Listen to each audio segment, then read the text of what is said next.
വലഖദ് അർസൽനാ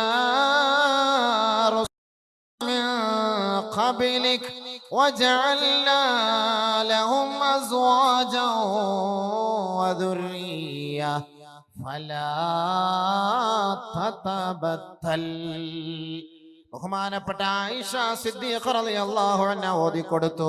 ഹബീബായ റസൂലുള്ളാഹി തങ്ങൾക്ക് അല്ലാഹു അവതരിപ്പിച്ച ആയത്താണ് വലഖദ് അർസൽനാ റസുലൻ മിൻ ഖബലിക്. നബിയേ, അങ്ങേക്ക് മുമ്പ് ധാരാളം പ്രവാചകന്മാരെ ഈ ലോകത്തേക്ക് നാം നിയോഗിച്ചിട്ടുണ്ട്. വജഅൽനാ ലഹും അസ്വാജാ വജഅൽനാ ലഹും അസ്വാജാ. അവർക്ക് നാം ഭാര്യമാരെ നൽകി ഹബീബേ. വദുർരിയ, അവർക്ക് സന്താനങ്ങളെയും നാം നൽകി. അതുകൊണ്ട് സഅദേ ഫലാ തതബത്തൽ, നീ അവിവാഹിതനാകരുതേ, വിവാഹം കഴിക്കണേ, വിവാഹിതനാകണമേ മഹദിയായ ആയിഷ. കല്യാണം കഴിച്ചോ, വിവാഹം കഴിക്കേണ്ട സമയത്തിയാല് കല്യാണം കഴിച്ചോ, ചിന്തിക്കാൻ പാടില്ല. ഇത് ഖുർആനും ഹദീസും കൊണ്ട് സ്ഥിരപ്പെട്ട നിസ്സായ സത്യമാണിത്. ബഹുമാനമുള്ള സഹോദരങ്ങളെ, വിവാഹം കഴിക്കാൻ നമ്മൾ നിയ്യത്തെടുത്തു കഴിഞ്ഞാൽ എന്താണ് ആദ്യം ചെയ്യേണ്ട പരിപാടി എന്നറിയോ? പെണ്ണിനെ പോയി കാണണം. പെണ്ണ് കാണാതെ കല്യാണം കഴിക്കരുത്. ശ്രദ്ധിക്കേണ്ട വിഷയം തന്നെയാണ്. കല്യാണം ഫോട്ടോയിലൊന്നും കണ്ടിട്ട് പെണ്ണിന്റെ ചന്തമാണ്, അവള് നല്ല മൊഞ്ചുള്ള അടിച്ചുപൊളിയുള്ള, അതൊന്നും പറഞ്ഞിട്ട് കാര്യമില്ല. പെണ്ണ് എന്തായാലും ചിരിച്ചുകൊണ്ടിരിക്കൂലല്ലോ ഫോട്ടോയിൽ. ചില പെണ്ണുങ്ങൾ ചിരിച്ചാലും പുഞ്ചിരിക്കുള്ളൂ, പല്ല് കാണൂല. അതുകൊണ്ട് എന്ത് ചെയ്യണം? അവളെ പോയി നേരിട്ട് കണ്ട് സംസാരിച്ച് അവളുടെ പല്ല്, അവളുടെ ചുണ്ട്, അവളുടെ നാവ്, അവളുടെ ശരീരഭാഗങ്ങൾ, ആകാര സൗഷ്ഠവങ്ങൾ ഒറ്റ നോട്ടത്തിൽ നമുക്ക് മനസ്സിലാക്കാൻ കഴിയും. അതല്ലാതെ തൊള്ള തുറന്നു നോക്കാനല്ല പറയാ. അവളെ പോയി കണ്ട് സംസാരിച്ച് മനസ്സിലാക്കിയിട്ട് അവളുടെ സ്വഭാവ രീതികളൊക്കെ നമുക്ക് ഒറ്റ നോട്ടത്തിൽ മനസ്സിലാക്കാൻ കഴിയും. അങ്ങനെ അവളെ കാണാതെ കണ്ട് ആരും വിവാഹം കഴിക്കരുത്. പെണ്ണ് കാണാതെ, അതേപോലെ പെണ്ണ് ചെറുക്കനെ കാണാതെ, രണ്ടു കൂട്ടരും തൃപ്തിപ്പെടാതെ വിവാഹത്തിന് വേണ്ടി നിങ്ങൾ കൈ കൊടുക്കരുത്. ഉപ്പമാരും ഉമ്മമാരും ഏതെങ്കിലും ഗൾഫിൽ നിൽക്കുന്ന മക്കൾക്ക് പെണ്ണിനെ കണ്ടുവെക്കും, ഇവിടെ ആലോചിച്ച് റെഡിയാക്കി ഒക്കെ വെക്കും, ഉറപ്പിച്ച് റെഡിയാക്കി വെക്കും. മോനെ, നീ വന്നാലും നിനക്ക് ഞാൻ വിവാഹം കഴിപ്പിച്ചു തരാം, എല്ലാം ഓക്കെയാണ്. പക്ഷെ അവന് ഇഷ്ടമില്ലാത്ത പെണ്ണായിരിക്കും. ഒരിക്കലും അതിന് ഉപ്പയും ഉമ്മയും തയ്യാറാകരുത്. അത് ഏറ്റവും വലിയ തെറ്റാണ്. ആ കുടുംബ ജീവിതം റാഹത്തിലെത്തൂല, അതാകെ ഇടങ്ങേറിലാവും. അത് നബിതങ്ങൾ പറയുന്നു. ബഹുമാനപ്പെട്ട മുഗീറത്ത് ബിൻ ശുഅബ റളിയല്ലാഹു തആല അൻഹു റിപ്പോർട്ട് ചെയ്യുന്ന ഹദീസിൽ കാണാം, ഖുൽതു, ഞാൻ നബി തങ്ങളോട് ചോദിച്ചു, യാ റസൂലല്ലാഹ്, അല്ലാഹുവിന്റെ റസൂലേ, ഖതബതു ഇംറഅതൻ, ഒരു പെണ്ണിനെ ഞാൻ കല്യാണ ആലോചന നടത്തി ഓക്കെയാക്കി റെഡിയാക്കി വെച്ചിരിക്കുകയാണ് നബിയേ. ഒരു പെണ്ണിനെ കല്യാണ ആലോചന നടത്തി ശരിയാക്കി റെഡിയാക്കിയിരിക്കുകയാണ്. നബി തങ്ങളുടെ അഭിപ്രായം ചോദിക്കുകയാണ്. ഉടനെ നബി തങ്ങൾ അദ്ദേഹത്തോട് ചോദിച്ചു, ഹൽ നളറത ഇലൈഹാ, ഏ മുഗീറ, നീ ആ പെണ്ണിനെ കണ്ടുവോ? വിവാഹം കഴിക്കുന്നതിന് മുമ്പ് നീ ആ പെണ്ണിനെ കണ്ടോ എന്ന് ചോദിച്ചു.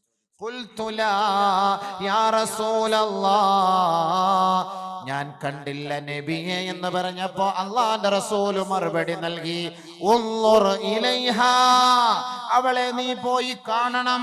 ഫഇന്നഹു അഹ്റാ അയ്യൂദമ ബൈനകുമാ, നിങ്ങളുടെ കുടുംബ ജീവിതം, വൈവാഹിക ജീവിതം, ഭാര്യ ഭർതൃ ബന്ധം, അത് പ്രയോജനമുള്ളതും അത് സന്തോഷമുള്ളതും അത് രൂഢമൂലമുള്ളതും അത് സുദൃഢമാകുന്നതിനും പെണ്ണ് കാണൽ അഭികാമ്യമാണ് മുഗീറ.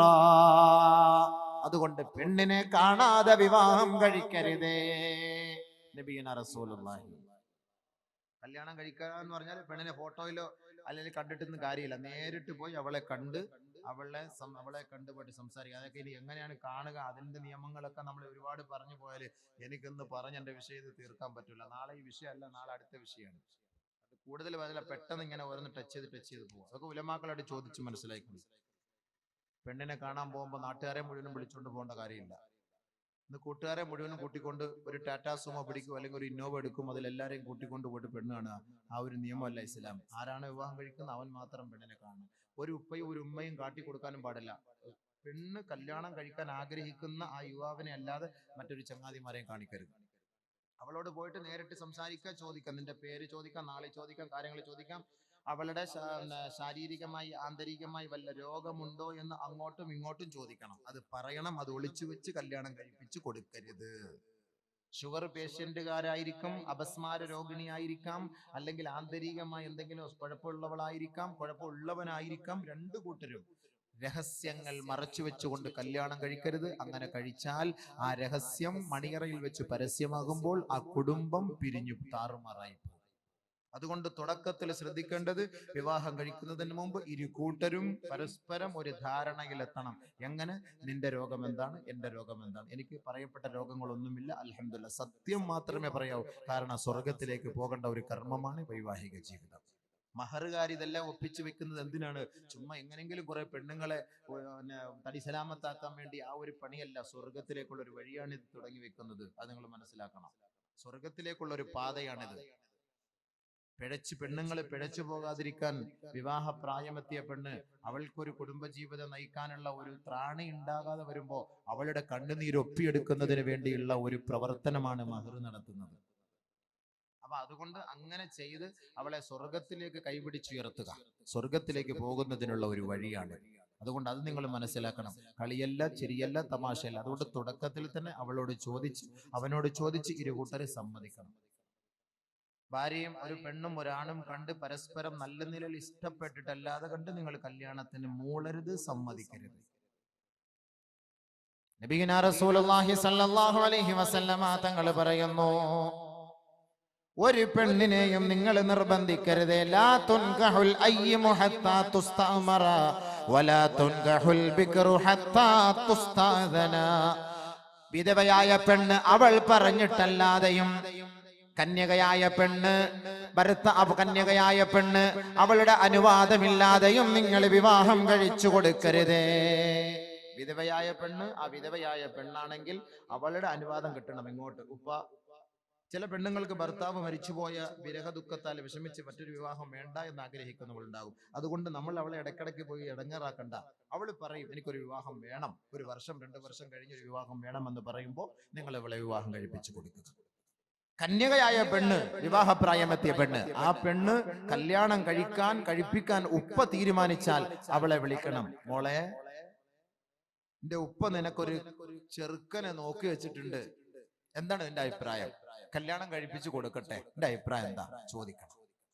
അഭിപ്രായം ചോദിക്കാതെ, പെണ്ണിന്റെ അനുവാദമില്ലാതെ നിങ്ങൾ വാപ്പ നിർബന്ധിച്ച് വിവാഹം കഴിപ്പിച്ചു കൊടുക്കാൻ പാടില്ല.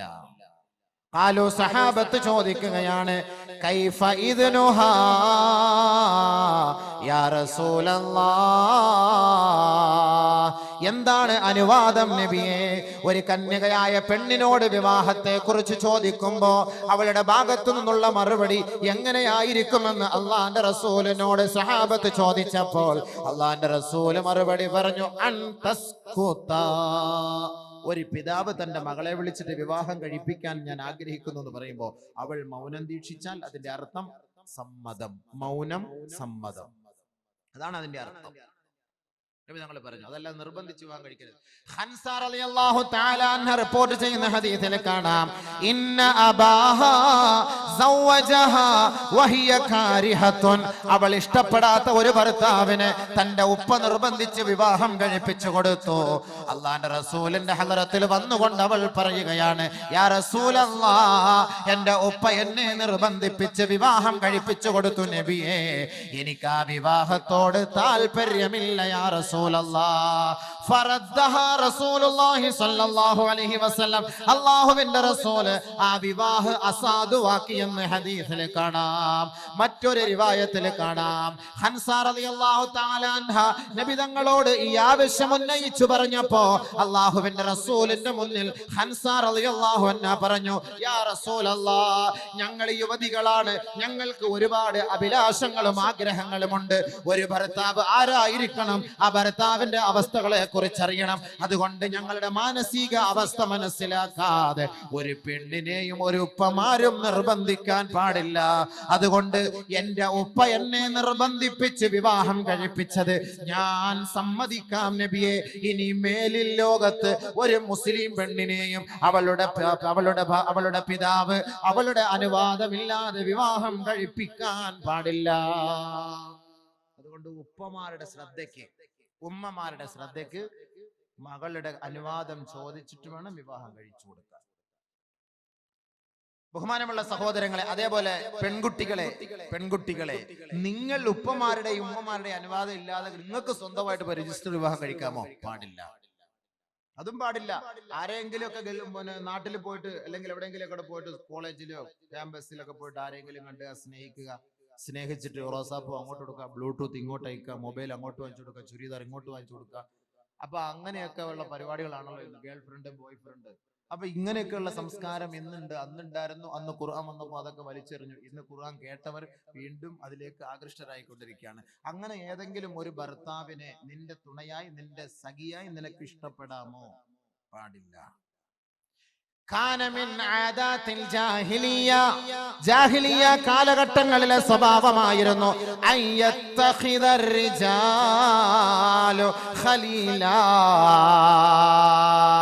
അറേബ്യൻ കാലഘട്ടങ്ങളിൽ സ്ത്രീകൾക്കും കുട്ടികൾക്കും പെൺകുട്ടികൾക്കും മാതാക്കൾക്കും സഹോദരിമാർക്കും സ്ഥാനമാനമില്ലാത്ത ആ നികൃഷ്ടരായ നിന്ദ്യരായിരുന്ന ആ കാലഘട്ടത്തിൽ അള്ളാഹുവിന്റെ റസൂല് ജനിച്ചു വീഴുമ്പോൾ ഹിജാസിന്റെ മക്കളുടെ അവസ്ഥ എന്തായിരുന്നു എന്നറിയുമോ?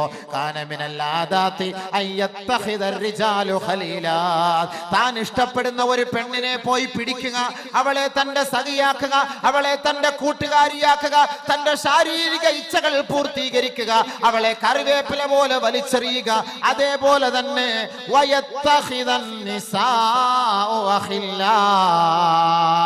മക്കയുടെ മടിത്തട്ടിലൂടെ നടന്നു പോകുന്ന ഏതെങ്കിലും ഒരു പെൺകുട്ടി ഏതെങ്കിലും ഒരു പുരുഷനെ കണ്ടാൽ കെട്ടിപ്പിടിക്കുകയും കൈ കൊടുക്കുകയും ബോയ് ഫ്രണ്ടായി സ്വീകരിക്കുകയും ചെയ്തിരുന്ന ഒരു നാണം കെട്ട യുഗത്തിലാണ് ലോകത്തിന്റെ തിരുനാളം മുഹമ്മദ് മുസ്തഫ തങ്ങൾ ജനിച്ചു വീണത്. ഇന്ന് സാംസ്കാരിക ബോധമുള്ള ഈ നാട്ടുകാർ, സാംസ്കാരിക ബോധമുള്ള മുസ്ലിം കുടുംബത്തിലെ പെണ്ണ് ബോയ് ഫ്രണ്ടും ഗേൾ ഫ്രണ്ടിനെയും കീഴിൽ കിടന്ന് ആനന്ദിക്കുകയല്ലേ, ഉല്ലസിക്കുകയല്ലേ, അട്ടഹസിക്കുകയല്ലേ? ഉപ്പയുടെ അനുവാദമില്ലാതെ, ഉമ്മയുടെ അനുവാദമില്ലാതെ ഏതെങ്കിലും ഒരു വ്യക്തിയെ തന്റെ ഇണയായി തുണയായി സ്വീകരിച്ചുകൊണ്ട് രജിസ്റ്റർ ഓഫീസിൽ പോയി വിവാഹം കഴിക്കുന്ന നാണം കെട്ട സംസ്കാരം മുസ്ലിം പെണ്ണ് നിനക്ക് നല്ലതല്ല. അയ്യുമാ ഇംറഅത്തിൻ നകഹത് നഫ്സ بغير إذن وليها فنكاحها باطل فنكاحها باطل فنكاحها باطل. ആയിരത്താണ്ട് വർഷങ്ങൾക്ക് മുമ്പ് അറേബ്യൻ കാലഘട്ടങ്ങളിൽ നടന്ന സംസ്കാര ശൂന്യതയെ അള്ളാഹുവിന്റെ റസൂല് മണത്തറിഞ്ഞുകൊണ്ട് 21-ാം നൂറ്റാണ്ടിലെ മുസ്ലിം സഹോദരിമാരും ആ ഒരു രംഗത്തെ അവർ അവലംബിക്കുമെന്ന് മനസ്സിലാക്കിക്കൊണ്ട് അള്ളാന്റെ റസൂല് ഹിജാസിന്റെ മണ്ണിൽ നിന്ന് പൊട്ടിത്തെറിച്ചുകൊണ്ട് പറയുകയാ, ഏ മുസ്ലിം പെൺകുട്ടികളെ, അയ്യുമാ ഇംറാത്തിൻ, ഏതെങ്കിലും ഒരു മുസ്ലിം പെണ്ണ് നകഹത് നഫ്സഹാ, തന്റെ ശരീരത്തെ അവൾ വിവാഹത്തിന് വേണ്ടി തയ്യാറാക്കുകയാണ്, ബിഗൈരി ഇദ്നി വലിഹാ, തന്റെ ഉപ്പ അറിയാതെ, തന്റെ ഉമ്മ അറിയാതെ, തനിക്ക് സംരക്ഷണം നൽകുന്ന തന്റെ രക്ഷകർത്താക്കൾ അറിയാതെ ഏതെങ്കിലും ഒരു പെണ്ണ് സ്വന്തം സ്വമേധയാ തന്റെ ശരീരത്തെ നിക്കാഹിന് വേണ്ടി തയ്യാറാക്കിയാൽ ഫനികാഹുഹാ ബാത്തിലുൻ ഫനികാഹുഹാ ബാത്തിലുൻ ഫനികാഹുഹാ ബാത്തിലുൻ. 3 പ്രാവശ്യം നബി തങ്ങൾ പറഞ്ഞു, അവളുടെ നിക്കാഹ് അസാധുവാണ്, അവളുടെ വിവാഹം അസാധുവാണ്, അവളുടെ വിവാഹം അസാധുവാണ്, അവളുടെ ബന്ധം, ശാരീരിക ബന്ധം അത് വ്യഭിചാരമാണ്, അത് വ്യഭിചാരമാണ്, അത് വ്യഭിചാരമാണ്. മുഹമ്മദ് മുസ്തഫ സല്ലല്ലാഹു അലൈഹി വസല്ലം. അപ്പൊ രജിസ്റ്റർ ഓഫീസിൽ പോയിട്ട് ഏതെങ്കിലും ഒരു ചങ്ങാതിയെ കൂട്ടിക്കൊണ്ട് പോയിട്ട് കല്യാണം കഴിക്കാവോ? സ്വന്തമായിട്ട് അങ്ങനെ ഒളിച്ചോടി പോയിട്ട് വിവാഹം കഴിച്ചാൽ വ്യഭിചാരം, വ്യഭിചാരം, വ്യഭിചാരം. എന്താ വ്യഭിചാരത്തിന്റെ ശിക്ഷ? അത് ഞാൻ ഇനി പറയണോ? അത് വരുന്നുണ്ട് ഇൻഷാ അല്ലാഹ്. പറയാൻ ഞാൻ പറഞ്ഞുതരാം. നിക്കാഹിന്റെ കാര്യം ഒന്ന് പറഞ്ഞു എത്തിക്കട്ടെ. അതുകൊണ്ട് ആ നിക്കാഹ് അസാധുവാണ്, അത് തള്ളേണ്ടതാണ്, അത് ഉൾക്കൊള്ളാൻ കഴിയില്ല, അത് വലിച്ചെറിയേണ്ടതാണ്. അവളെ ഒരിക്കലും അംഗീകരിക്കാൻ കഴിയില്ല, അവനെ നമുക്ക് അംഗീകരിക്കാൻ കഴിയില്ല. ഇത് ജാഹിലിയ കാലഘട്ടങ്ങളിലെ സംസ്കാരം. ആ സംസ്കാരമല്ല ഇസ്ലാമിക സംസ്കാരം. ഇസ്ലാം സംസ്കാരം പഠിപ്പിക്കുന്നു. അതുകൊണ്ടാണ് നബി തങ്ങൾ പറഞ്ഞത്, എന്തിനാണ് നിക്കാഹ്, എന്തിനാണ് വിവാഹം? യുരീദു അൻ യസ്തഅഫിഫ്, പരിശുദ്ധി ആഗ്രഹിച്ചുകൊണ്ടാണ് നിക്കാഹ് കഴിക്കേണ്ടത്. ശാരീരിക ബന്ധം മാത്രമല്ല, കുടുംബ ജീവിതം.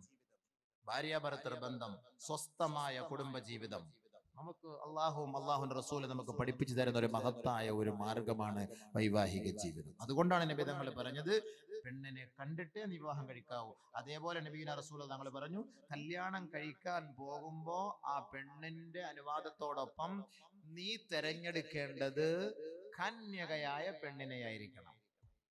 വിധവയായ പെണ്ണിനെ കല്യാണം കഴിച്ചിട്ട് വീട്ടിൽ കൊണ്ടുവന്നിട്ട് ഒരു ഹണിമൂണിന് പോകാൻ നമ്മൾ കൊടിച്ച 2-3 പ്രസവിച്ച പെണ്ണ്, എന്ത് ഹണിമൂൺ, എന്ത് രസം, എന്ത് ഇമ്പം. അപ്പൊ അതുകൊണ്ട് വിധവയ്ക്കുള്ള വിവാഹം പ്രോത്സാഹനമല്ല എന്നല്ല ഇതിനർത്ഥം. അത് വിഷയം വേറെ, അത് ചർച്ച വേറെ, അതിന് കൂലി വേറെ, അത് മറ്റൊരു അർത്ഥം. പക്ഷേ അല്ലാഹുവിന്റെ റസൂൽ നമുക്ക് കുടുംബജീവിതം ഒരു സന്തോഷത്തിലെത്താനാണ് നബി തങ്ങൾ പറഞ്ഞത്, അലൈക്കും ബിൽ അബ്കാർ.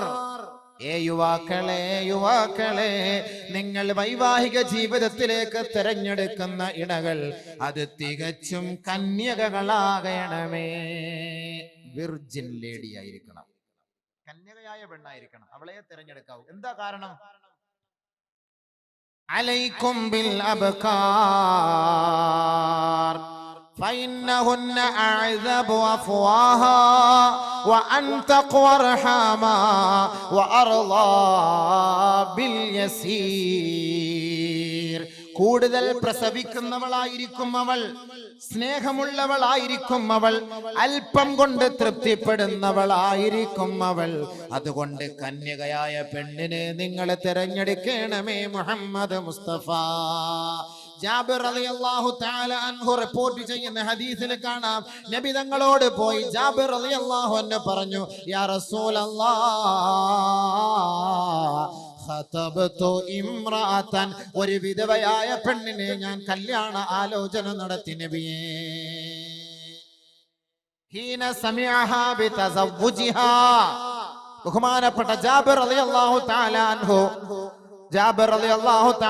വിധവയായ പെണ്ണിനെ വിവാഹം കഴിച്ചത് അറിഞ്ഞുകൊണ്ട് നബി തങ്ങൾ ജാബിറിനെ കണ്ടപ്പോൾ ചോദിച്ചു,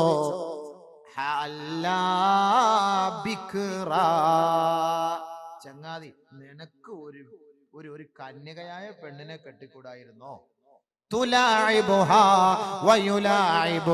പരസ്പരം വിനോദം പങ്കിടാമായിരുന്നല്ലോ. വിധവയായ പെണ്ണായിരുന്നുവെങ്കിൽ പരസ്പരം വിനോദം പങ്കിടാമായിരുന്നല്ലോ. നബിയുനാ റസൂൽ തങ്ങൾ ചോദിച്ചു.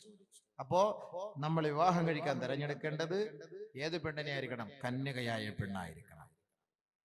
അതേപോലെ നബിയുനാ റസൂലുള്ളാഹി തങ്ങൾ പറഞ്ഞു, കന്യകയൊക്കെ തന്നെ ഓക്കെ, പക്ഷെ സമ്പത്ത് നോക്കാമോ? സൗന്ദര്യം നോക്കാമോ? കുടുംബം നോക്കാമോ? എന്താണ് നമ്മൾ വിവാഹ ജീവിതത്തിൽ ഒരു പെണ്ണിൽ നിന്ന് പ്രതീക്ഷിക്കുന്നത്? എന്താണ് മനസ്സിലാക്കണം. മഹറുകാർ, അതിന്റെ സംഘാടകർ, അവർ വിവാഹം കഴിക്കുന്ന യുവാക്കൾ, കഴിപ്പിച്ചു കൊടുക്കുന്ന യുവാക്കൾ, അതിന് വിധേയരാകുന്ന പെൺകുട്ടികൾ, എന്റെ സവിധത്തിൽ ഹാജരായിരിക്കുന്ന സഹോദരി സഹോദരങ്ങൾ വളരെ ശ്രദ്ധാപൂർവം കേൾക്കേണ്ട ഒരു പ്രഭാഷണമാണിത്. മനസ്സിലാക്കണം. പിരിവ് 2 ദിവസം കൊണ്ട് കൂടിയത് കൊണ്ട് ആളിനായിരിക്കാം ആളുകൾ കുറഞ്ഞത്. പിരിവൊക്കെ നമുക്ക്, ഞാൻ പ്രത്യേകം പറഞ്ഞിട്ട്, പിരിവ് ആള് അബൂബക്കർ അല്ലാതെല്ലാം കഴിഞ്ഞു. ഇൻഷാ അല്ലാഹ് ഇനി ലാസ്റ്റ് ദുആയ്ക്ക് മുമ്പ് അൽഹംദുലില്ലാ ഈ പുണ്യമായ സദസ്സിൽ വെച്ച് ഖുർആനും ഹദീസും ചർച്ച ചെയ്ത സദസ്സിൽ ദുആ ഉണ്ടാകും. അപ്പോൾ നിങ്ങളാൽ കഴിയുന്ന സന്തോഷമായ സംഭാവന ഈ നല്ല കാര്യത്തിന് വേണ്ടി ആരൊരാൾ തരുന്നു അവർക്ക് വേണ്ടി ആത്മാർത്ഥമായ ദുആ ഉണ്ടായിരിക്കും. ഒരുപാട് സഹോദരങ്ങൾ ദുആയ്ക്ക് വേണ്ടി വസിയത്ത് ചെയ്തിട്ടുണ്ട്. പക്ഷേ ദുആയ്ക്ക് പ്രഭാഷണം നടത്താതെ നിങ്ങളോട് 1 രൂപ പോലും ചോദിക്കുകയില്ല. നിങ്ങൾക്ക് കാര്യമായ നിലയിലുള്ള ബിരിയാണി, നെയ്ച്ചോറ് തന്നതിന് ശേഷമേ നിങ്ങളോട് ചോദിക്കുകയുള്ളൂ. ആദ്യം ഭക്ഷണം, പിന്നെ ബില്ല്, ഇൻഷാ അല്ലാഹ്. അപ്പൊ അതുകൊണ്ട് ഇപ്പൊ നമ്മൾ ഭക്ഷണം കഴിക്കുകയാണ്. ലാസ്റ്റ് നമുക്ക് ചെയ്യാം, നോക്കാം. ബഹുമാനമുള്ള സഹോദരങ്ങളെ, നബിയുനാ റസൂലുള്ളാഹി സ്വല്ലല്ലാഹു അലൈഹി വസല്ലം പറയാണ്, സാധാരണ നിക്കാഹിന്റെ സദസ്സിൽ ചർച്ച ചെയ്യപ്പെടുന്ന ഒരു ഹദീസാണ്, പൊതുവെ വിവാഹത്തിൽ 4 കാര്യങ്ങളാണ് പരിഗണിക്കപ്പെടാറുള്ളത്. ലിമാലിഹാ, അവളുടെ സമ്പത്ത്, വലിഹസബിഹാ, അവളുടെ കുടുംബം, വലിജമാലിഹാ, അവളുടെ സൗന്ദര്യം, വലിദീനിഹാ, അവളുടെ മതബോധം. നിക്കാഹ് കഴിക്കുമ്പോൾ ഈ 4 കാര്യങ്ങളാണ് പൊതുവെ പരിഗണിക്കപ്പെടാറുള്ളത്. ഒന്ന്, അവളുടെ സൗന്ദര്യം, അവളുടെ സമ്പത്ത്, അവളുടെ കുടുംബം, അവളുടെ ദീൻ. ഈ 4 കാര്യങ്ങൾ പരിഗണിക്കും. നബിതങ്ങൾ പറഞ്ഞു, ഈ ഈ 4 കാര്യങ്ങളിൽ നിങ്ങൾ ദീനിന് മുൻഗണന നൽകണമേ, ദീനിന് നിങ്ങൾ പ്രാമുഖ്യം നൽകണമേ. ഹബീബായ റസൂലുള്ളാഹി എന്തേ ദീനിന് പ്രാമുഖ്യം നൽകിയാൽ നബി തങ്ങൾ വീണ്ടും പറയുകയാണ്, മൻ റസഖഹുല്ലാഹു ഇംറാതൻ സാലിഹാ ഫഖദ് അഅനഹു അലാ ശത്രി ദീനിഹി. ആരൊരാൾക്ക് സാലിഹത്തായ ദീനീ ബോധമുള്ള മതഭക്തയായ മതനിഷ്ഠയായ പെണ്ണിനെ അല്ലാഹു നൽകിയോ, അവന്റെ ദീനിന്റെ പകുതി ഭാഗം അല്ലാഹു അവളെ കൊണ്ട് അവനെ സഹായിച്ചു എന്ന് ഹബീബായ റസൂലുള്ളാഹി സ്വല്ലല്ലാഹു അലൈഹി വസല്ലം. ദീനീ ബോധമുള്ള മതബോധമുള്ള പെണ്ണിനെ കല്യാണം കഴിച്ചാല് നിസ്കരിക്കാൻ അവളോട് പറയേണ്ട കാര്യമില്ല, ഹൈദ് വന്നാൽ എന്ത് ചെയ്യണമെന്ന് പറയേണ്ട കാര്യമില്ല, നിഫാസ് വന്നാൽ എന്ത് ചെയ്യണമെന്ന് പറയേണ്ട കാര്യമില്ല. ഭർത്താവ് സുബഹിസ്കരിക്കാതെ ഉറങ്ങിപ്പോയി, ഭർത്താവിനെ രാവിലെ തട്ടി വിളിക്കണമെന്ന് അവളോട് പ്രത്യേകിച്ച് പറയേണ്ട കാര്യമില്ല. കൃത്യസമയത്ത് വിളിക്കും, ഭർത്താവിന്റെ ഹക്കുകൾ ഉത്തരവാദിത്തങ്ങൾ പരിപൂർണമായ നിലയിൽ നിറവേറ്റി കൊടുക്കും. അങ്ങനത്തെ പെണ്ണാണ് സ്വാലിഹത്തായ പെണ്ണ്. അതുകൊണ്ടാണ് നബി തങ്ങൾ വീണ്ടും പറയുകയാണ്, ലാ തുസവ്വിജൂഹുന്ന ലിഅംവാലിഹിൻ ഫഅസാ അംവാലുഹുന്ന അയ്യുത്ഇയഹുൻ. ഏ സഹോദരങ്ങളെ, നിങ്ങളാരും ഒരു പെണ്ണിന്റെ സമ്പത്ത് മോഹിച്ച് നിങ്ങൾ അവളെ വിവാഹം കഴിക്കരുതേ. അങ്ങനെ വിവാഹം കഴിച്ചാൽ നിന്റെ നിർദ്ദേശങ്ങളെ അവൾ തള്ളിക്കളയുമത്രേ. വൈവാഹിക ജീവിതത്തിലേക്ക് നിന്നേക്കാൾ ആസ്തിയുള്ള ഒരു കുടുംബത്തിൽ പോയി വിവാഹം കഴിച്ചു ഒരു പെണ്ണിനെ നീ തിരഞ്ഞെടുത്താൽ, സുഖമില്ലാതെ ഹോസ്പിറ്റലിൽ കിടക്കുമ്പോ നിനക്ക് താങ്ങോ തണലോ ആകാൻ ഒരു പക്ഷേ അവൾ അനുവദിക്കുകയില്ല. പാതിരാ സമയത്ത് ക്ഷീണിച്ചു വരുമ്പോ ഭാര്യ നല്ല ഉറക്കത്തിന്റെ മൂർധന്യാവസ്ഥയിലാണ്, ഇദ്ദേഹത്തിന് അല്പം കട്ടൻ ചായ കിട്ടിയാൽ കൊള്ളാം. പക്ഷേ ഭാര്യയെ എങ്ങനെയാണ് വിളിക്കുക? അവളുടെ പ്രതികരണം എന്തായിരിക്കും? ഭയപ്പെട്ടുകൊണ്ട് വെള്ളം കുടിക്കേണ്ടതിന് പകരം പച്ചവെള്ളം കുടിച്ച് ഒരു പക്ഷേ മരിക്കുന്ന സഹോദരങ്ങൾ നമ്മുടെ മുന്നിലുണ്ടാകും. എന്തേ അതിനുള്ള കാരണം? സമ്പന്ന കുടുംബത്തിൽ വളർന്ന പെണ്ണിനെ തിരഞ്ഞെടുത്ത് വിവാഹം കഴിച്ചപ്പോൾ നിന്റെ വാക്കുകൾ അവൾ നിഷേധിച്ച് തള്ളുകയാ. ലോകത്തിന്റെ നായകന്റെ പ്രഖ്യാപനമാണിത്, ലോകത്തിന്റെ നായകന്റെ പ്രഖ്യാപനമാണിത്. തള്ളിക്കളയരുതേ, പുച്ഛിച്ച് തള്ളരുതേ. അല്ലാഹുവിന്റെ റസൂല് പറഞ്ഞ വാക്കാണിത്. ലാ തുൻകിഹൂഹുന്ന ലിഅംവാലിഹിൻ, സമ്പത്ത് മാത്രം പ്രതീക്ഷിച്ച് നിങ്ങൾ വിവാഹം കഴിക്കരുതേ.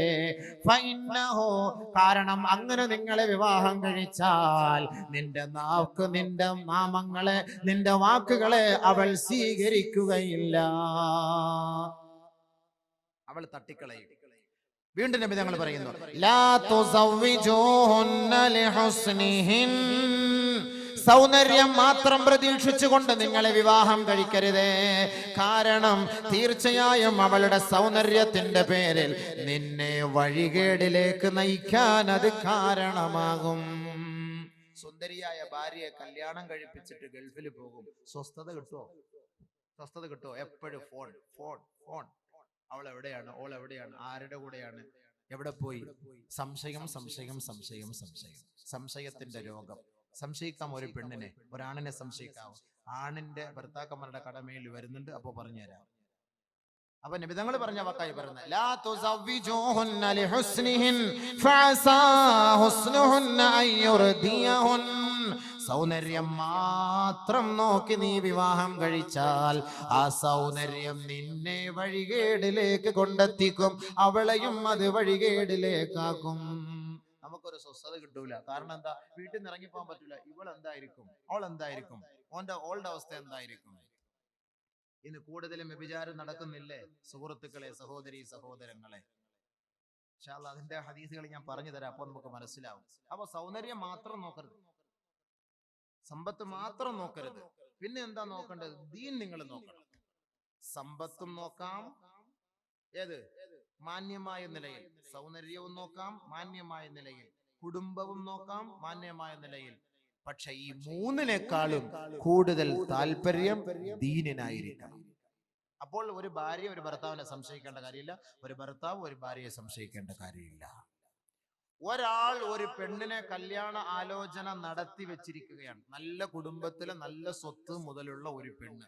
ആ പെണ്ണിനെ കല്യാണ ആലോചന നടത്തി വെച്ചു. പക്ഷെ ഇവൻ ഇത് അറിഞ്ഞില്ല. എങ്ങനെയോ മണത്തറിഞ്ഞു അവളെ കെട്ടാൻ ഇവൻ താല്പര്യപ്പെട്ടിരിക്കുകയാണ്. ചർച്ചകൾ നടന്നു. പക്ഷെ ഇവൻ എന്ത് ചെയ്യാ?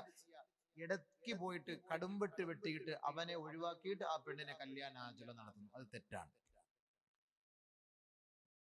ഒരാൾ ഒരു പെൺകുട്ടിയെ ഒരാൾ വിവാഹാലോചന നടത്തിയാൽ നിങ്ങൾ ആ വിവാഹ ആലോചനയിൽ രണ്ടാലൊരു തീരുമാനം, യെസ് ഓർ നോ, ഈ രണ്ടാലൊരു തീരുമാനം അറിയാതെ അവളെ നിങ്ങൾ വിവാഹ ആലോചന നടത്തരുത്. ലാ യഹില്ലു ലിമർഇൻ അൻ യഖ്തുബ അലാ ഖിത്ബതി അഖീ കമാ ഖാല റസൂലുള്ളാഹി സ്വല്ലല്ലാഹു അലൈഹി വസല്ലം. ഒരു പുരുഷനും ഭൂഷണമല്ല ഏതെങ്കിലും ഒരു പെണ്ണിനെ ഒരാൾ വിവാഹ ജീവിതത്തിലേക്ക് നയിക്കുന്നതിന് വേണ്ടി ചർച്ചകൾ നടത്തിക്കൊണ്ടിരിക്കുമ്പോൾ അതിനിടയിലൂടെ പോയി അവളെ കല്യാണ ആലോചന നടത്തരുതേ. രണ്ടാലൊരു തീരുമാനം എത്തണം. പ്രതീക്ഷിച്ച് ഒരാഴ്ച കഴിഞ്ഞിട്ട് എന്തായി? ഒരാൾ വന്നിരുന്നല്ലോ, കാഞ്ഞങ്ങാട്ട് നിന്ന് ഒരാൾ വന്നിരുന്നല്ലോ, കല്യാണങ്ങളുടെ മോളുടെ കാര്യം എന്തായി? അത് ചർച്ചയിലിരിക്കുക, അടുത്ത ആഴ്ച പറയാന്ന് പറഞ്ഞു. അടുത്ത ആഴ്ച പറഞ്ഞതിന് ശേഷം വേണ്ടാന്ന് പറഞ്ഞാൽ കല്യാണം ആലോചിക്കാം. അതല്ല പറയാമെന്ന് പറഞ്ഞത് കൊണ്ട് അതിനേക്കാൾ നമ്മുടെ മകൻ സോഫ്റ്റ്വെയർ എഞ്ചിനീയർ ആണ്, അവൻ സാധാ സീതാ ഒരു എഞ്ചിനീയർ അല്ല, നമ്മുടെ സോഫ്റ്റ്വെയർ എഞ്ചിനീയർ ലക്ഷക്കണക്കിന് റുപ്യ കിട്ടും, അത് കല്ലിവല്ലി, ഇതാ ഇത് പിടിച്ചോ. ലാ യഹില്ലു, അനുവദനീയമല്ല സഹോദര, അനുവദനീയമല്ല സഹോദര. ഇസ്ലാമാണ് പഠിപ്പിക്കുന്നത്, നബിയാണ് പഠിപ്പിക്കുന്നത്. ഒരു കാരണവശാലും നിങ്ങൾ അതിനെ അനുവദിക്കരുതേ, അനുവദിക്കരുതേ. സോഫ്റ്റ്വെയർ അല്ല, ഹാർഡ്വെയർ അല്ല, ഇനി ലോകം മൊത്തം ഉണ്ടാക്കാൻ കഴിവുള്ളവരെന്ന് പറഞ്ഞാലും ഇതിനൊരു തീരുമാനം എത്താതെ ഇങ്ങോട്ട് നിങ്ങൾ ഈ ചർച്ചയായിട്ട് വരരുത്. ഇതാണ് ഒരു പെണ്ണിന്റെ ഉപ്പ പറയേണ്ടത്. ഇസ്ലാമിക നിയമം, വൈവാഹിക ജീവിതം പഠിക്ക്, മനസ്സിലാക്കുക. അള്ളാഹു ഉൾക്കൊള്ളാൻ എനിക്കും നിങ്ങൾക്ക് തൗഫീഖ് നൽകട്ടെ. കല്യാണം അങ്ങോട്ടും ഇങ്ങോട്ടൊക്കെ ചർച്ച ചെയ്തു, ആലോചിച്ചു, ഓക്കെയാക്കി, പെണ്ണ് കെട്ടാൻ തീരുമാനിച്ചു. തീരുമാനമെത്തി, അങ്ങനെ വിവാഹം കഴിക്കാൻ നമ്മൾ തയ്യാറെടുക്കുകയാണ്. വിവാഹം കഴിക്കാൻ തയ്യാറെടുക്കുമ്പോൾ ഒരു ഭർത്താവിന്റെ, ഒരു സഹോദരന്റെ, ഒരു നവ വരന്റെ ഉത്തരവാദിത്തമാണ് അവൾക്ക് കൊടുക്കേണ്ട വിവാഹ മൂല്യം നിന്റെ സ്വന്തം വിയർപ്പ് കൊണ്ട് നീ അധ്വാനിച്ച് അവൾക്ക് എത്തിച്ചു കൊടുക്കുക. അതിന്റെ പേരാണ് മഹർ. ഇപ്പൊ മഹറിന്റെ അർത്ഥം മനസ്സിലായോ? മഹർ 2012 എന്നൊക്കെ പറഞ്ഞ് ഗോൾഡൻ ഹില്ല് അല്ലേ? പടച്ചവനെ, സ്വർണം മലയിലാണ് നമ്മളൊക്കെ ഇപ്പൊ നിൽക്കുന്നത്. അപ്പൊ ഈ സ്വർണത്തിന്റെ വരവ് തന്നെ ആയിരുന്നല്ലോ ഇവിടെ. അപ്പൊ ഈ സ്വർണം എന്തിനാണ്? ഇത് ഓൾക്ക് നമ്മുടെ കൈ കൊണ്ട് കൊടുക്കണം. പരിശുദ്ധ ഖുർആൻ വആതുൻ നിസാ صدقاتهن النحلة فيطبن لكم عن شيء منه نفسا فكلوه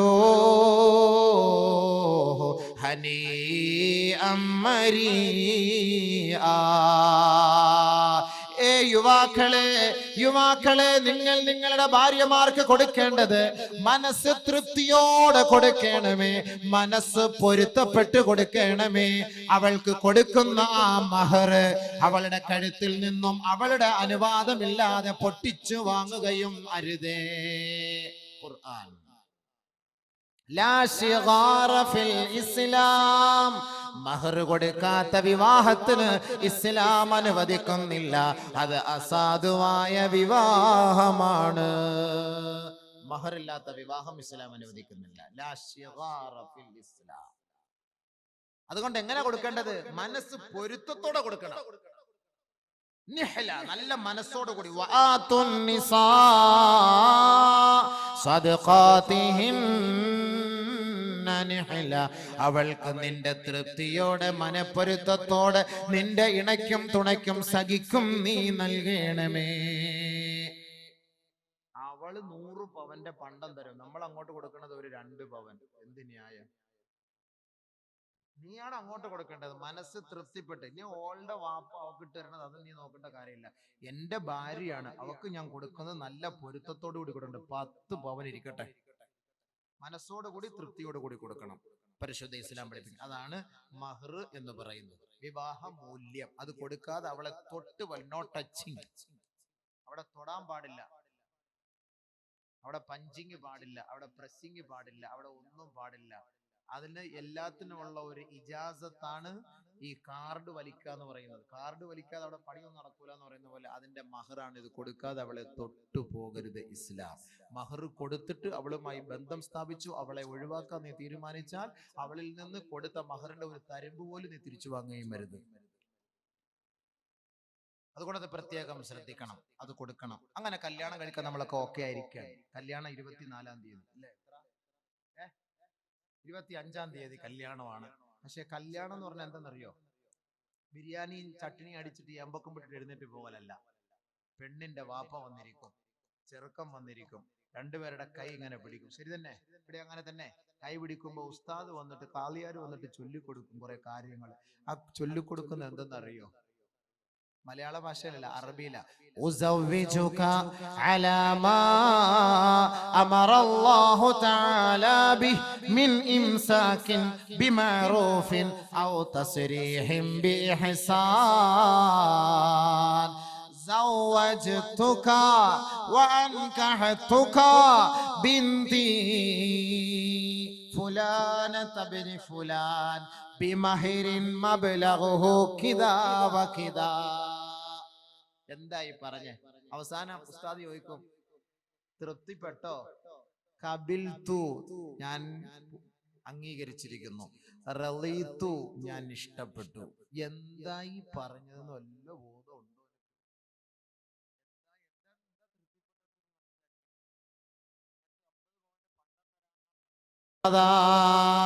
ഇതെല്ലാം ഒരു ചെറിയ സംഭവമാണ്. ഇതിനേക്കാൾ നൂറുകണക്കിന് കാര്യങ്ങളാണ് ഈ പെണ്ണുങ്ങൾ തന്റെ ഭർത്താക്കന്മാരോട് ചെയ്യുക. അതിനെല്ലാം നമ്മൾ അവരെ കുറ്റം പറയരുത്. അതങ്ങോട്ട് വീട്. അവക്ക് പിന്നെ നമ്മളെ അല്ലാതെ വേറെ ആരെങ്കിലും കൊണ്ടുപോയിട്ട് മുത്താൻ പറ്റുമോ? വേറെ ആരെങ്കിലും കൊണ്ടുപോയിട്ട് അടിക്കാൻ പറ്റുമോ? അതുകൊണ്ട് ദഈഹ, അവളെ അതിന്റെ പേരിൽ പഠിക്കരുത്, അവളെ അതിന്റെ പേരിൽ വേദനിപ്പിക്കരുത്. ബഹുമാനപ്പെട്ട നബിയുനാ റസൂലുള്ളാഹി സ്വല്ലല്ലാഹു അലൈഹി വസല്ലമ തങ്ങൾ പറയുകയാണ്, ലാ യത്റുഖു അഹദുകും അഹ്ലഹു യത്ലു ബഅസ്റാതിഹിം. നിങ്ങളാരും നിങ്ങളുടെ ഭാര്യമാർ ഒറ്റയ്ക്ക് താമസിക്കുന്ന വീട്ടിൽ അവളെ നിങ്ങൾ സംശയിച്ചുകൊണ്ട് അവളുടെ വീടിന്റെ വാതിൽക്കൽ നിങ്ങൾ വന്ന് മുട്ടി വിളിക്കരുത്. മുഹമ്മദ് മുസ്തഫ സല്ലല്ലാഹു അലൈഹി വസല്ലം കണ്ടോ? മുട്ടി വിളിക്കരുത് എന്ന് പറഞ്ഞാൽ ഭാര്യയെ സംശയിക്കരുത് എന്നർത്ഥം. ഭാര്യയെ സംശയിക്കരുത് എന്നർത്ഥം. ലാ തളിരിബൂ ഇമാകും അലാ കസ്രീനായികും ഫഇന്നലഹാ ജാലൻ കാജാലികും.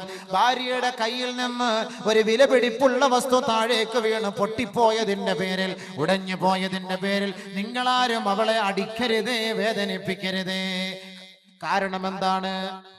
നിങ്ങളുടെ ആയുസ് തീർന്നു പോകുന്നത് പോലെ ആ സാധനത്തിന്റെയും ആയുസ് തീർന്നു പോയി എന്ന് വേണം നിങ്ങൾ കരുതാൻ. അതുകൊണ്ട് അതിന്റെ പേരിലും നിങ്ങൾ ഭാര്യയെ വേദനിപ്പിക്കരുത്. ലാ യഫറുഖു മുഅ്മിനുൻ മുഅ്മിനതൻ ഇൻ കരിഹ മിൻഹാ ഖുലഖൻ വറളിയ മിൻഹാ ആഖർ. നിങ്ങളാരും നിങ്ങളുടെ ഭാര്യയ്ക്ക് അരോചകമുണ്ടാകുന്ന സംസാര ഭാഷ്യം നടത്തരുത്. ഭാര്യയ്ക്ക് വേദന ഉണ്ടാക്കുന്ന ഒരു ഭാഷയും നടത്താൻ പാടില്ല, സംസാരിക്കരുത്. നിങ്ങൾക്ക് അവളുടെ ഭാഗത്തു നിന്ന് വല്ല അരോചകമായ സംസാരം ഉണ്ടായാൽ മറ്റൊരു സന്ദർഭത്തിൽ അവളിൽ നിന്ന് നല്ലത് നിനക്ക് പ്രതീക്ഷിക്കാമെന്ന് ഹബീബായ നബിയുനാ റസൂലുള്ളാഹി സ്വല്ലല്ലാഹു അലൈഹി വസല്ലം. ഒരു 3 സ്വലാത്ത് ഉഷാറായിട്ടൊന്ന് ചൊല്ലിക്കേ, റാഹത്തായിട്ട്. സല്ലല്ലാഹു അലാ മുഹമ്മദ് സല്ലല്ലാഹു അലൈഹി വസല്ലം. സല്ലല്ലാഹു അലാ മുഹമ്മദ് സല്ലല്ലാഹു അലൈഹി വസല്ലം. അല്ലാഹുമ്മ സല്ലി അലാ മുഹമ്മദ് യാ റബ്ബി സല്ലി അലൈഹി വസല്ലം. ബഹുമാനപ്പെട്ട പ്രവാചകൻ ലോകത്തിന്റെ മാതൃകാ പുരുഷനാണ്. എങ്ങനെയാണ് ദാമ്പത്യ ജീവിതം നയിക്കേണ്ടത്, എങ്ങനെയാണ് കുടുംബ ജീവിതം നയിക്കേണ്ടത്, ആരാണ് ഭാര്യ, ആരാണ് ഭർത്താവ്, അല്ലാഹുവിന്റെ റസൂൽ നമുക്ക് പഠിപ്പിച്ചു തരികയാണ്. ബഹുമാനപ്പെട്ട ഹബീബായ റസൂലുള്ളാഹി തങ്ങളുടെ പ്രിയപ്പെട്ട മകളായ ഫാത്തിമ ബീവി, ആ ഫാത്തിമ ബീവിയെ അലി റളിയല്ലാഹു അൻഹുവിന് വിവാഹം കഴിപ്പിച്ചു കൊടുക്കുകയാ. ഫാത്തിമ ബീവി പൊന്നുമോളാണ്, അലിയാർ തങ്ങൾ തന്റെ മരുമകനാണ്. പക്ഷെ ഫാത്തിമ ബീവിയും അലിയാർ തങ്ങളും ഇടയ്ക്കിടയ്ക്ക് ദേഷ്യപ്പെടാറുണ്ടത്രേ.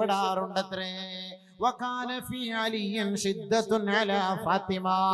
ഫാത്തിമ ബീവിയോട് ഇടയ്ക്കിടയ്ക്ക് അലിയാർ തങ്ങൾ ദേഷ്യപ്പെടാറുണ്ടത്രേ. ഫഖാലത്ത്, ഒരു ദിവസം ഫാത്തിമ ബീവി പറയുകയാണ്, വല്ലാഹി ലാ അഷ്കുവന്നക ഇലാ റസൂലില്ലാഹി സ്വല്ലല്ലാഹു അലൈഹി വസല്ലം. അല്ലാഹുവാണ് സത്യം, അല്ലാഹുവാണ് സത്യം. ഏ അലിയാർ തങ്ങളെ, മഹാനവറുകളെ, അങ്ങ് എന്നോട് ദേഷ്യപ്പെടുന്നത്, അങ്ങ് എന്നോട് വിരോധം വെച്ച് പുലർത്തുന്നത് അല്ലാഹുവിന്റെ റസൂലിനോട് ഞാൻ പരാതിപ്പെടുമത്രേ. അങ്ങനെ നബി തങ്ങളോട് പരാതിപ്പെടാൻ ഫാത്തിമ ബീവി നടന്നു നീങ്ങുകയാണ്.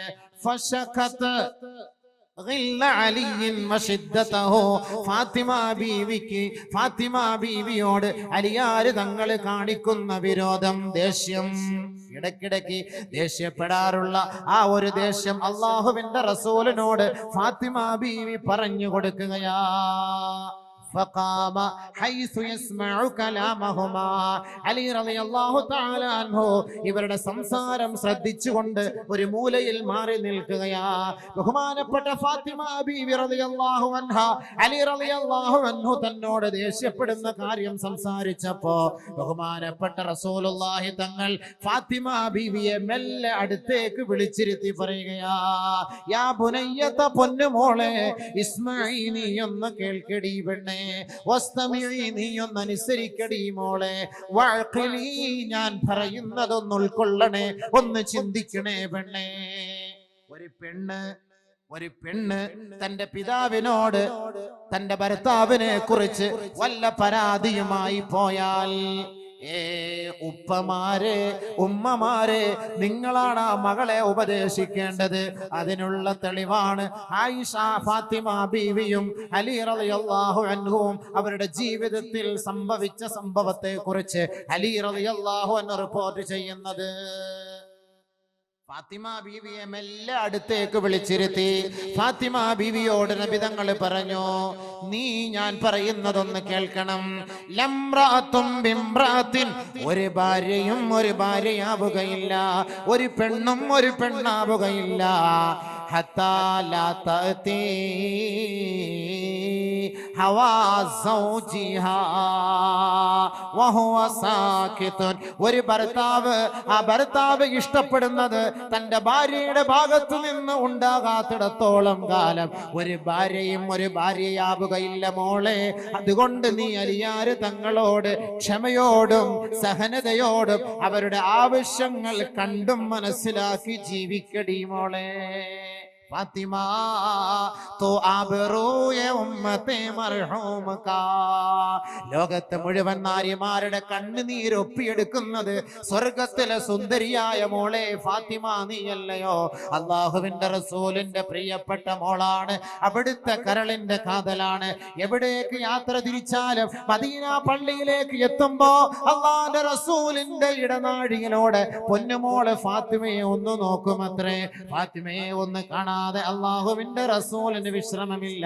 ആ റസൂലുള്ളാഹി തങ്ങൾ പൊന്നുമോൾ ഫാത്തിമയെ മെല്ലെ അടുത്തേക്ക് വിളിച്ചിരുത്തി തടവി തലോടിക്കൊണ്ടാണ് പറഞ്ഞത്, തന്റെ ഭർത്താവിനെ തൃപ്തിപ്പെടുത്താത്ത ഒരു പെണ്ണും ഒരു പെണ്ണേ അല്ല. അതുകൊണ്ട് എന്ത് ഭാര്യയുടെ ഭാഗത്ത് നിന്നാലും നേരെ ഉപ്പാക്ക് ഫോൺ വിളിച്ച് പറയലല്ല വേണ്ടത്. നമ്മൾ കൂടെ ഒന്ന് അഡ്ജസ്റ്റ് ചെയ്യണം, കാര്യങ്ങൾ ചർച്ച ചെയ്യണം. നബിയുനാ റസൂലുള്ളാഹി സ്വല്ലല്ലാഹു അലൈഹി വസല്ലമ തങ്ങളുടെ കുടുംബ ജീവിതത്തെ കുറിച്ച് മഹദിയായ ആയിഷ ബീവിയോട് ചോദിക്കുകയാ. ഭർത്താക്കന്മാരെ ഒന്ന് കേൾക്കണേ. നബിയുനാ റസൂലുള്ളാഹി തങ്ങളുടെ ഭാര്യയായ ആയിഷ ബീവിയുടെ അരികിലേക്ക് സഹാബത്ത് വന്നിട്ട് ചോദിച്ചു, അല്ലാഹുവിന്റെ റസൂലിന്റെ കുടുംബ ജീവിതം എങ്ങനെയായിരുന്നു? ഒരു ഭർത്താവിന്റെ ജോലി, ഭാര്യയുടെ പണി ഞാൻ നാളെ പറഞ്ഞുതരാം.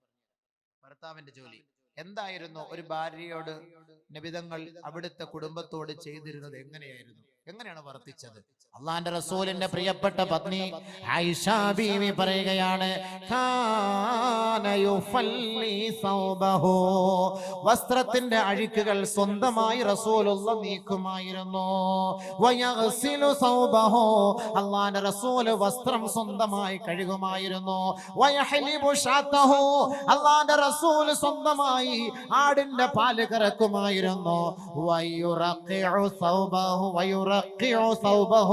കീറിപ്പോയ വസ്ത്രങ്ങൾ റസൂലുള്ളാഹി തങ്ങൾ സ്വന്തമായി തുന്നിച്ചേർക്കുമായിരുന്നു. പൊട്ടിപ്പോയ ചെരുപ്പ് അല്ലാഹുവിന്റെ റസൂൽ സ്വന്തമായി തയ്ച്ചു ധരിക്കുമായിരുന്നു. ഹബീബായ റസൂലുള്ളാഹി തങ്ങളുടെ ജോലി ആ ഹബീബായ തങ്ങൾ സ്വന്തമായി ചെയ്തു തീർക്കുമായിരുന്നു. അള്ളാന്റെ റസൂല് ആടുമാട് ഒട്ടകങ്ങളെ അഴിച്ചു കെട്ടുമായിരുന്നു. അള്ളാന്റെ റസൂല് കുളിപ്പിക്കുമായിരുന്നു. അള്ളാന്റെ റസൂല് പുല്ല് പറിച്ചു കൊടുക്കുമായിരുന്നു. ലോകത്തിന്റെ നായകനാണ് മുഹമ്മദ് മുസ്തഫ. ഒരു കുടുംബത്തിൽ ചെയ്യുന്ന ജോലിയാണിത്.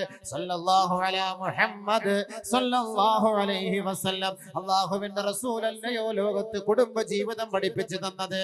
ബഹുമാനപ്പെട്ട നബി തങ്ങളുടെ വീട്ടിലെ ജോലി വീട് അടിച്ചു തൂത്തു വാരി വൃത്തിയാക്കുമായിരുന്നു മുഹമ്മദ് മുസ്തഫ സല്ലല്ലാഹു അലൈഹി വസല്ലം. അടിച്ചു തൂത്ത് വീട് വൃത്തിയാക്കുന്ന ജോലി മുഹമ്മദ് മുസ്തഫ.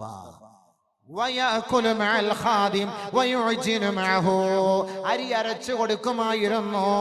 ഭൃത്യന്മാരോടൊപ്പം ഒരുമിച്ചിരുന്ന് ഭക്ഷണം കഴിക്കുമായിരുന്നു. ഭാര്യയോടൊപ്പം ഒരുമിച്ചിരുന്ന് മാത്രമേ അള്ളാന്റെ റസൂല് ഭക്ഷിക്കുമായിരുന്നുള്ളൂ. ഭാര്യയോട് ഒരുമിച്ചിരുന്ന് ഭക്ഷിക്കാന്ന് പറഞ്ഞാല് ചുമ്മാ തിന്നാ പോരാ, കുറച്ചു വാരി ഓടെ തൊള്ളയിൽ വെച്ച് കൊടുക്കണം. അത് കാമുകന്മാരുടെ പണിയല്ല. ഐസ്ക്രീം ഇങ്ങോട്ടൊന്നുണ്ട്, ഇങ്ങോട്ട് വെച്ചു കൊടുക്കാം.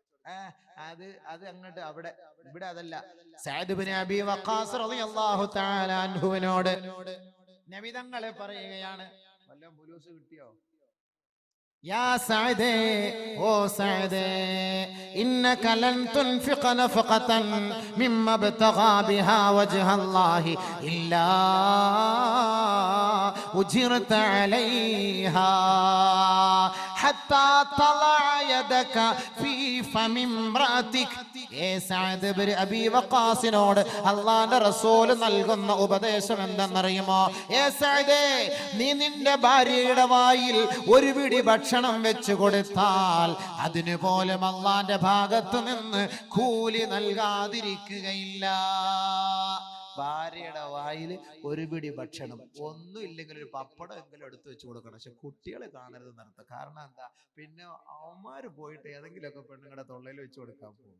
അപ്പൊ നിങ്ങൾ എന്ത് ചെയ്യണം? ഒറ്റയ്ക്ക് നിങ്ങൾ രണ്ടുപേരും കൂടെ ഒരുമിച്ചിരുന്ന് ഭക്ഷണം കഴിക്കണം. ഒരുമിച്ചിരുന്ന് ഭാര്യയും ഭർത്താവും ഭക്ഷണം കഴിക്കണം. അങ്ങനെ ഭക്ഷണം കഴിക്കുമ്പോ അങ്ങോട്ട് ഒന്ന് കൊടുക്കണം, ഇങ്ങോട്ട് ഒന്ന് വാങ്ങണം. ഇവൻ കുഴച്ചത് ഞാൻ തിന്നുകേ, അവള് കുഴച്ചത് ഞാൻ തിന്നുകേ. നബിയുനാ റസൂലുള്ളാഹി തങ്ങളുടെ സ്നേഹബന്ധം ഒന്ന് പറയട്ടെയോ? ആയിഷ ബീവി റളിയല്ലാഹു അൻഹ പറയുകയാണ്, ഞാൻ വെള്ളം കുടിച്ചു കൊണ്ടിരിക്കേ, ഞാൻ ഋതുമതിയാണ്, മെൻസസ് പീരീഡിൽ ഞാൻ വെള്ളം കുടിച്ചു കൊണ്ടിരിക്കുമ്പോ ശേഷം എന്റെ ബാക്കിയുള്ള വെള്ളം ഞാൻ നബി തങ്ങൾക്ക് കൊടുത്തു. അള്ളാന്റെ റസൂലിന് ഞാൻ കുടിച്ച വെള്ളത്തിന്റെ പകുതി ഞാൻ കൊടുത്തു. ആയിഷ ബീവി പറയുകയാ, അള്ളാഹുവിന്റെ റസൂല് ഞാൻ ഗ്ലാസിന്റെ ഏത് വക്കില് വെച്ചാണോ വെള്ളം കുടിച്ചത് അതേ ഭാഗത്ത് വെച്ചാണ് അള്ളാന്റെ റസൂലിന്റെ ചുണ്ട് ചേർത്തുകൊണ്ട് ആ വെള്ളം കുടിച്ചത്. ഋതുമതിയായിരുന്ന ഞാൻ കുടിച്ച വെള്ളത്തിന്റെ ഉച്ഛിഷ്ടം ലോകത്തിന്റെ വിളിയാളമേ, ലോകത്തിന്റെ പടപ്പാട്ടെ, ലോകത്തെ നന്മ നുകർന്നു കൊടുക്കുവാനും തിന്മ പിഴുതെറിയുവാനും വന്ന ഗുരുനാഥരായ മുഹമ്മദ് മുസ്തഫ അവിടുത്തെ പരിശുദ്ധമായ നാവിൽ അമർത്തിക്കൊണ്ട് കുടിക്കുകയാണ്. ഒരിറച്ചി കഷ്ണമെടുത്ത് ഞാൻ കടിക്കുകയും അള്ളാന്റെ റസൂലിന് ഞാൻ അത് കൊടുക്കുകയും ചെയ്തു. അള്ളാന്റെ റസൂല് ഞാൻ ഏത് പല്ല് വെച്ചാണോ ഏത് ചുണ്ട് കൊണ്ടാണോ അമർത്തിക്കടിച്ചത് അതേ ചുണ്ട് കൊണ്ട് തന്നെ അള്ളാന്റെ റസൂൽ ഞാൻ കടിച്ച ഇറച്ചി കഷണം കടിച്ചുവെന്ന് മഹദിയായ ആയിഷ ബീവി. എന്തിനാണ് ഇങ്ങനെ ചെയ്തത്? ഇന്നമാ ഫഅലത് ദാലിക ലിമാ ബൈനഹു വബൈന ലിമാ ബൈന സൗജി വസൗജതി മിനൽ ഇംബിസാത്ത്. ഭർത്താവ് കുടിച്ചതിന്റെ ബാക്കി ഭാര്യ കുടിക്കൽ, ഭാര്യ കഴിച്ചതിന്റെ ബാക്കി ഭർത്താവ് കഴിക്കൽ, ഭാര്യയുടെ വായിൽ ഭർത്താവ് വെച്ചു കൊടുക്കൽ, ഭർത്താവിന്റെ വായിൽ ഭാര്യ വെച്ചു കൊടുക്കൽ. മിനൽ ഇംബിസാത്ത്, കുടുംബ ജീവിതത്തിന്റെ ഒരു മനപ്പൊരുത്തമത്രേ, ഒരു മനപ്പൊരുത്തമത്രേ. അവർ തമ്മിലുള്ള സ്നേഹത്തിന്റെ അടയാളാത്, സ്നേഹത്തിന്റെ അടയാളാത്. ഒരു ദിവസം ആയിഷ ബീവി റളിയല്ലാഹു അൻഹ പറയുകയാ, ഇന്നി ഹായിദുൻ, ഞാൻ ഋതുമതിയായിരിക്കുമ്പോ നബി തങ്ങൾ എന്നോട് പറയുന്നു, യാ ആയിഷ നാവിൽനി അൽ ഖുംറത മിനൽ മസ്ജിദ്, പള്ളിയിൽ നിന്ന് ആ മുസല്ല ഒന്നെടുക്കുമോ ആയിഷ? പള്ളിയിൽ നാം മുസല്ലയുടെ. ഉടനെ ഞാൻ നബി തങ്ങളോട് പറഞ്ഞു, ഇന്നി ഹായിദുൻ യാ റസൂലല്ലാഹ്, ഞാൻ ഋതുമതിയാണ് നബിയെ എന്ന് പറഞ്ഞപ്പോ അല്ലാഹുവിന്റെ റസൂൽ പറഞ്ഞു, യാ ആയിഷ ഇന്ന ഹൈളതകി ലൈസത് ബിയദികി. ഋതുമതി നിന്റെ ഹൈളുകാരി എന്ന് പറയുന്നത് നിന്റെ ഹൈളുള്ളത് എടേ ആയിഷ, എടേ ആയിഷ. ഹൈലുകാരി പെണ്ണുങ്ങളെ, മെൻസസ് പീരിയഡ് ഭാര്യമാരെ തടയുന്നവരെ, വലിച്ചെറിയുന്നവരെ, അവരെ ഒഴിവാക്കുന്നവരെ, അവരെ മട്ടുപ്പാവിലേക്ക് മാറ്റി കിടത്തുന്നവരെ, ഋതുമതിയായ പെണ്ണ് പാചകം ചെയ്തു തരുന്ന ഭക്ഷണം കഴിക്കാത്ത ഭർത്താക്കന്മാരെ, നിങ്ങൾക്ക് അള്ളാഹുവിന്റെ റസൂലിന്റെ താക്കീത്, അവളോട് ശാരീരിക ബന്ധം, ലൈംഗിക വീഴ്ച ഒഴിച്ച് ബാക്കിയെല്ലാം അനുവദനീയമാണെന്ന് മുഹമ്മദ് മുസ്തഫ സല്ലല്ലാഹു അലൈഹി വസല്ലം. ഭാര്യ ഭർത്തൃ ബന്ധം ലോകത്ത് ആര് പഠിപ്പിച്ചു കൊടുക്കും? ഇങ്ങനെ ഒരു ജീവിതം നയിച്ചാൽ എന്തായിരിക്കും സംഭവം? ബഹുമാനമുള്ള സഹോദരൻ, ഫാത്തിമ റളിയല്ലാഹു തആല അലി റളിയല്ലാഹു അൻഹുവിനെ കുറിച്ച് കുറ്റം പറഞ്ഞപ്പോ നബി തങ്ങൾ പറഞ്ഞു, അങ്ങനെ ഒന്നും നീ കുറ്റം പറയരുത്, അദ്ദേഹത്തെ നീ സഹിക്കുക. ഇറങ്ങി വന്നപ്പോ അലി റളിയല്ലാഹു അൻഹു മുഖത്ത് നോക്കിയിട്ട് ഫാത്തിമ പറഞ്ഞു, വല്ലാഹി ലാ അഷ്കുവന്നക അങ്ങേക്ക് വേദന ഉണ്ടാക്കുന്ന ഒരു കാര്യവും ഇനി മേലിൽ ഞാൻ പറയുകയില്ല. അലി റളിയല്ലാഹു അൻഹു പറഞ്ഞു, നിനക്ക് ഇനി വെറുപ്പുണ്ടാകുന്ന ഒരു വാക്കും ഞാനും ഇനി പറയൂല. ഭർത്താക്കന്മാരെ മനസ്സിലാക്കേണ്ടതാണ്. ഇൻഷാ അല്ലാഹ് ഇനി ഭർത്താക്കന്മാരുടെ കടമ നാളെ നമ്മൾ ഭാര്യമാര് ഭർത്താക്കന്മാരോടുള്ള കടമ ഇത് തീർന്നിട്ടില്ല. ഈ ഭർത്താക്കന്മാരുടെ കടമ ഇനിയുണ്ട്, ഒരുപാട് ശ്രദ്ധിക്കാനുണ്ട്, ഒരുപാട് സൂക്ഷിക്കാനുണ്ട്. നബീന റസൂലുള്ളാഹി സ്വല്ലല്ലാഹു അലൈഹി വസല്ലം തങ്ങൾ ചെയ്ത കുടുംബ ജീവിതമാണ്. കാരണം നമ്മളിവിടെ ഒരു വലിയ വിവാഹത്തിന് സാക്ഷ്യം വഹിക്കാൻ പോവുകയാണ്. ഈ വൈവാഹിക ജീവിതത്തിന് സാക്ഷ്യം വഹിക്കുന്ന നമുക്ക് എന്താണ് വിവാഹ ജീവിതം നമ്മൾ മനസ്സിലാക്കണം. ഇവിടെ ഒന്നാമത്തെ കരാറ് ഞാൻ പറഞ്ഞിട്ടുള്ളൂ, മിൻ ഇംസാകിൻ ബിമഅറൂഫ് ഔ തസ്രീഹിൻ ബിഇഹ്സാൻ. അതെന്താണ്? ഞാൻ എന്റെ സ്വഭാവത്തിനും എന്റെ കൽപ്പനയ്ക്കും വിധേയയാകാത്ത ഒരു പെണ്ണാണ് എന്റെ ഭാര്യയെങ്കിൽ അവളെ ഞാൻ ഒഴിവാക്കേണ്ടതല്ലാതെ മറ്റൊരു വഴിയും എന്റെ മുന്നിലില്ല എങ്കിൽ നല്ല നിലയിൽ മാന്യമായ മാർഗത്തിൽ ഇസ്ലാമിന്റെ കൽപ്പന പ്രകാരം വിധി നിയമപ്രകാരം മാന്യമായ നിലയിൽ ഞാൻ അവളെ മൊഴി ചൊല്ലിക്കൊള്ളാം. അതെങ്ങനെയാണ്? എന്തുകൊണ്ടാണ് അവളെ മൊഴി ചൊല്ലേണ്ടി വരുന്നത്? എന്താണ് അവളുടെ ഭാഗത്തു നിന്നുള്ള തെറ്റ്? അതുകൊണ്ട് ഭാര്യയുടെ ഉത്തരവാദിത്വം എന്താണ്? അത് നാളെ പറഞ്ഞിട്ട് മരണത്തിന്റെ വിഷയം ചർച്ച ചെയ്ത് തീർത്ത് ഇൻഷാ അല്ലാഹ് ദുആ ചെയ്ത് പിരിയാം. നാളെ കൃത്യം 8:30 അല്ലേ? 8:30 തന്നെ വരണം. എന്നാൽ എനിക്ക് കൂടുതൽ സമയം കിട്ടും, ഇല്ലെങ്കിൽ സമയം കിട്ടില്ല. കൂടുതൽ പ്രഭാഷണം ഇശാ നിസ്കാരം കഴിഞ്ഞ പാടെ എല്ലാവരെയും ബാക്കിയുള്ളവരെയും വിളിച്ചു കൊണ്ടുവരും. നമുക്ക് ഒരുപാട് കാര്യങ്ങൾ ചർച്ച ചെയ്യാനുണ്ട്. റബ്ബുൽ ഇസ്സത്തായ തമ്പുരാൻ നമ്മുടെ ഒരുമിച്ച് കൂടലും ഈ സംഗമവും ഈ സമ്മേളനവും അള്ളാഹു സ്വീകരിക്കുമാറാകട്ടെ. കാര്യമായ നാളെ ഒരു ദുആ ഉണ്ടായിരിക്കും ഇൻഷാ അല്ലാഹ്. ഒരുപാട് സഹോദരിമാർ സ്വർണം തന്നിട്ടുണ്ട്. എല്ലാ വിഷമങ്ങളും മാറാൻ, ഹലാലായ മുറാദ് ഹാസിലാകാൻ സറീന ഹക്കീം സ്വർണത്തിന്റെ 2 കമ്മൽ. അൽഹംദുലില്ലാഹ്, പേര് പറയാത്തൊരു സ്ത്രീ തടി സുഖത്തിന് വേണ്ടി ദുആ ചെയ്യാൻ സ്വർണത്തിന്റെ 1 കമ്മൽ. കുലു തക്ബീർ. കാര്യമായ നിലയിലുള്ള ആമീൻ പറയണം. പുണ്യമായ ഹദീസുകളെ ഓതിയ ഈ സദസ്സ് ഈ സഹോദരി സഹോദരങ്ങൾക്ക് അവർക്ക് അവരുടെ മാനസികമായ പ്രയാസങ്ങളെ വിഷമങ്ങൾ മാറിക്കിട്ടണം. അതിൻ്റെ ഒരു നിയ്യത്താണിത്. നമ്മൾ ഈ സാധുക്കളായ പെൺകുട്ടികളുടെ കണ്ണുനീരൊപ്പുന്നതിന് വേണ്ടി ഇവിടെ സംഘടിപ്പിച്ച ഈ ഒരു പരിപാടിയും ഇവിടെ സന്നിഹിതരായ ആലിമീങ്ങളും സഹോദരങ്ങളും നല്ലവരായ നാട്ടുകാരും അവിടെ സാന്നിധ്യം നമ്മൾ ചെയ്ത ദുആ അല്ലാഹു സ്വീകരിക്കും. നമ്മൾ പിരിക്കാതെ തന്നെ ഇഷ്ടം പോലെ പൈസ കിട്ടും. പിരിക്കുകയും കൂടെ ചെയ്താൽ അതിനേക്കാളും ഡബിൾ കിട്ടും. അൽഹംദുലില്ലാഹ് നാളെ ഇത്രയും പേർക്ക് ദുആ ഇറക്കാം. ഇന്നിപ്പോ ചെറിയ ദുആ, നാളെ നമുക്ക് കാര്യമായിട്ട് ദുആ. കൂടുതൽ താമസിപ്പിച്ചത് കൊണ്ടാണ് ആളുകളൊക്കെ 25-ാം തീയതി കല്യാണം കേട്ടോ. നാളെ എല്ലാവരും ക്ഷണിക്കും ഇൻഷാ അല്ലാഹ്. ഇതിന് നാളെ വരാത്ത ഒരാളുടെ 25-ാം തീയതി മറക്കല്ലേ. എല്ലാവരും ഇൻഷാ അല്ലാഹ് നമ്മുടെ ഈ പരിപാടിയിൽ കാര്യമായി 7000 പേരെയാ പ്രതീക്ഷിക്കുന്നത്. 7000 പേർക്കല്ല അടിച്ചുപൊളി ബിരിയാണി റാഹത്തായിട്ട്. വലിയ പണ്ഡിതന്മാരൊക്കെ വരും, സാംസ്കാരിക നേതാക്കന്മാർ, മന്ത്രി മുനീർ, ഇവരൊക്കെ ഇൻഷാ അല്ലാഹ് പങ്കെടുക്കും. എല്ലാവരും നിങ്ങളെല്ലാവരും അതിലേക്ക് നിങ്ങളെ ക്ഷണിച്ചുകൊള്ളുന്നു. കമ്മിറ്റിയുടെ ഭാഗത്ത് നിന്ന് നിങ്ങളെ എല്ലാവരെയും സാദരം ക്ഷണിച്ചുകൊള്ളുന്നു. കുടുംബ സാന്നിധ്യം അല്ലേ? അൽഹംദുലില്ലാഹ്. ഒരുപാട് സഹോദരങ്ങൾ ദുആ കൊണ്ട് വസിയത്ത് ചെയ്തിട്ട് വായിക്കുകയുണ്ടായി. ഒരുപാട് പേരുടെ പ്രയാസങ്ങളും വിഷമങ്ങളും ദുഃഖങ്ങളും ദുരിതങ്ങളും ഒക്കെ എല്ലാം അള്ളാഹു അറിയുന്നവരാണ്. നമുക്ക് ഇൻഷാ അല്ലാഹ് ഇന്നും നാളെയും ഒക്കെ ആയിട്ട് അവർക്ക് വേണ്ടി കാര്യമായി ദുആ ചെയ്യാം. അള്ളാഹു റബ്ബുൽ ഇസ്സത്ത് നമ്മുടെ ഈ ദുആക്കളെയും ഈ നസീഹത്തിനെയും ഈ സദഖയെല്ലാം സ്വീകരിക്കുമാറാകട്ടെ. ഞാൻ ഈ അറബിയിൽ പറഞ്ഞു തന്നത് തൃപ്തിപ്പെട്ടോ? ഇഷ്ടപ്പെട്ടു. അവൻ ആ പെണ്ണിനെ കൂട്ടിക്കൊണ്ട് പോവോ? ഇതറിഞ്ഞാ കൂട്ടിക്കൊണ്ട് പോവോ? ഇവിടെ പറഞ്ഞു കൊടുക്കോ? അത് മലയാളത്തിൽ ഏതാ പറയുന്നത് അറിയാവോ? എന്റെ മകൾ സബീന ബീവിയെ ഇത്ര മഹറിന് ഹലാലായ ഭാര്യയാക്കി ഇണയാക്കി വിവാഹം ചെയ്ത് തന്നിരിക്കുന്നു. ഞാൻ അത് ഇഷ്ടപ്പെട്ടു, തൃപ്തിപ്പെട്ടു. അതല്ലേ പറയാറുള്ളൂ. അതിലെന്ത് മനസ്സിലായി? അതിന് മുമ്പ് ഒരു വേടുണ്ട്. അതിന്റെ അർത്ഥം എന്നറിയോ? അതാണ് കല്യാണം. അതാണ് അള്ളാഹ് പറഞ്ഞത്.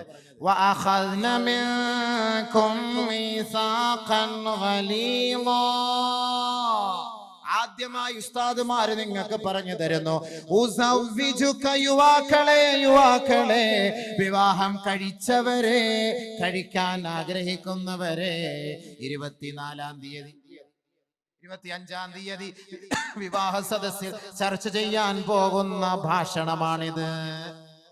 അല്ലാഹു റബ്ബുൽ ഇസ്സത്ത് ആലിമുൽ അർവാഹിൽ വെച്ച് 3 കരാർ എടുത്തിട്ടുണ്ട്. കരാർ ബലിഷ്ഠമായ കരാറാണ് വിവാഹം. ബലിഷ്ഠമായ കരാർ. 10 മണിയായി. എത്ര മണി വരെ പ്രസംഗം? 10:30 വരെ. ബലിഷ്ഠമായ കരാർ. കല്യാണം ഒന്നും എത്തൂലല്ലോ. ഇത് 10 മണിക്ക് പറഞ്ഞ് എവിടെയെങ്കിലും എത്തൂല. ബലിഷ്ഠമായ കരാർ, നിക്കാഹ് എന്ന് പറഞ്ഞാൽ അത് അല്ലാഹു ഖുർആനിൽ പറയാൻ, വഅഖദ്ന മിൻകും മീസാഖൻ ഗലീളാ. എല്ലാ പ്രവാചകന്മാരിൽ നിന്നും അല്ലാഹു റബ്ബുൽ ഇസ്സത്ത് കരാർ എടുത്തിട്ടുണ്ട്. وَإِذْ أَخَذْنَا مِنَ النَّبِيِّينَ وَإِذْ أَخَذْنَا مِيثَاقَ بَنِي إِسْرَائِيلَ. ബനു ഇസ്രായേലികളിൽ നിന്ന് അല്ലാഹു തആല കരാർ എടുത്തിട്ടുണ്ട്. മുഹമ്മദ് മുസ്തഫ സല്ലല്ലാഹു അലൈഹി വസല്ലമ തങ്ങളിൽ നിന്ന് അല്ലാഹു കരാർ എടുത്തിട്ടുണ്ട്. പ്രവാചകന്മാരിൽ എല്ലാവരിൽ നിന്നും അല്ലാഹു റബ്ബുൽ ഇസ്സത്ത് കരാർ എടുത്തിട്ടുണ്ട്. നബിമാരിൽ നിന്നും, വമിൻക നബിയെ അങ്ങിൽ നിന്നും, വമിൻ നൂഹിൻ നൂഹ് നബിയിൽ നിന്നും, ഈസായിൽ നിന്നും, എല്ലാ പ്രവാചകന്മാരിൽ നിന്നും അല്ലാഹു കരാർ എടുത്തു. ഇബ്രാഹിം, മൂസ, ഈസ ഇബ്നു മറിയം. വഅഖദ്നാഹും മീസാഖൻ ഗലീളാ. അല്ലാഹു പ്രവാചകന്മാരുടെ ആ കരാറിലൂടെ അല്ലാഹു അവരോട് ഉപദേശിച്ചത്, പടച്ച റബ്ബ് നിങ്ങളുടെ മേൽ ഏൽപ്പിക്കുന്ന ഉത്തരവാദിത്വം, ദൗത്യം പരിപൂർണമായ നിലയിൽ ജനങ്ങളുടെ ഇടയിൽ നിങ്ങൾ വ്യാപിപ്പിക്കണമേ, പഠിപ്പിക്കണമേ, എത്തിച്ചു കൊടുക്കണമേ, ആ സന്ദേശം അറിയിക്കണമേ.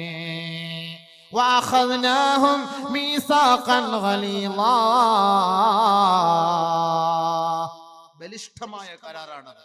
ഇതേപോലെ കരാറാണ് കല്യാണ ദിവസം ഉസ്താദുമാരുടെ സാന്നിധ്യത്തിൽ, ഖാദിമാരുടെ സാന്നിധ്യത്തിൽ ഒരു പെണ്ണിന്റെ പിതാവിന്റെ കൈക്ക് പിടിച്ചുകൊണ്ട് നവവരൻ രണ്ടുപേരുടെ കൈകളും കൂട്ടിയിണക്കിക്കൊണ്ട് പറയുന്ന കരാർ, ഉസവ്വിജുക, നിനക്ക് ഞാൻ വിവാഹം കഴിച്ചു തരുന്നു, അലാ മാ അമറല്ലാഹു തആല ബിഹി, അല്ലാഹു കൽപ്പിച്ച ഒരു കരാറിന്റെ അടിസ്ഥാനത്തിൽ. അല്ലാഹു കൽപ്പിച്ച വിധി കരാറിന്റെ അടിസ്ഥാനത്തിലാണ് നിനക്ക് എന്റെ മകളെ ഞാൻ കല്യാണം കഴിച്ചു തരുന്നത്. എന്താണ് ആ കരാർ? രണ്ട് കരാർ. മിൻ ഇംസാകിൻ ബിമഅറൂഫ് ഔ തസ്രീഹിൻ ബിഇഹ്സാൻ. ഈ 2 കരാർ യുവാക്കൾ മനസ്സിലാക്കിയാൽ കുടുംബത്തിൽ ഒരു പ്രശ്നം ഉണ്ടാവില്ല. കുടുംബ ജീവിതത്തിൽ ഒരു പ്രശ്നം ഉണ്ടാവില്ല. 2 കാര്യങ്ങൾ മനസ്സിലാക്കണം. അതാണ് ആദ്യ ദിവസം ഈ പയ്യന്റെ കയ്യിൽ പിടിച്ചിട്ട് ഈ ഉപ്പ പറഞ്ഞു തരുന്നത്. മിൻ ഇംസാകിം ബിമഅറൂഫ് ഔ തസ്രീഹിം ബിഇഹ്സാൻ. നമ്പർ 1 മനസ്സിലാക്കി. ഞാൻ വിവാഹം കഴിക്കുന്ന പെണ്ണ്, അല്ലെങ്കിൽ പെണ്ണിന്റെ വാപ്പ പറയുന്നു, എന്റെ മകളെ നിന്റെ കയ്യിൽ പിടിച്ച് ഞാൻ വിവാഹം കഴിപ്പിച്ച് നിന്റെ ഇണയാക്കി, സഖിയാക്കി, തുണയാക്കി ഞാൻ തരുന്ന പെണ്ണ്, ഈ പെണ്ണിനെ അടിക്കൂല, തെറി പറയൂല, വേദനിപ്പിക്കൂല, ആവശ്യമില്ലാതെ മൊഴി ചൊല്ലൂല, എടങ്ങേറാക്കൂല, പട്ടിണിക്കിടൂല, ഇങ്ങനെ ഒരു നിലക്കും അവളെ ബുദ്ധിമുട്ടിക്കുക ഇല്ല എന്നുള്ള പരിപൂർണമായ കരാറിന്റെ അടിസ്ഥാനത്തിൽ എന്റെ മകളെ നിനക്ക് ഞാൻ വിവാഹം കഴിച്ചു തരുന്നു. മിൻ ഇംസാകിൻ ബിമഅറൂഫ്. ഒരു ഭർത്താവിന് തന്റെ ഭാര്യയോടുള്ള കടമ ദാ പറയാൻ പോവുകയാണ്. അത് പറഞ്ഞു കൊടുക്കുവോ? അങ്ങനെ അറിഞ്ഞിരുന്ന നമ്മള് പെണ്ണ് കിട്ടുവോ? ഇത് മനസ്സിലാക്കിയിരുന്ന പെണ്ണ് കിട്ടോ? മിൻ ഇംസാകിൻ ബിമഅറൂഫ്. ഭാര്യ എന്ന് പറഞ്ഞാൽ ആരാ? ഭരിക്കപ്പെടുന്നവൾ അല്ല.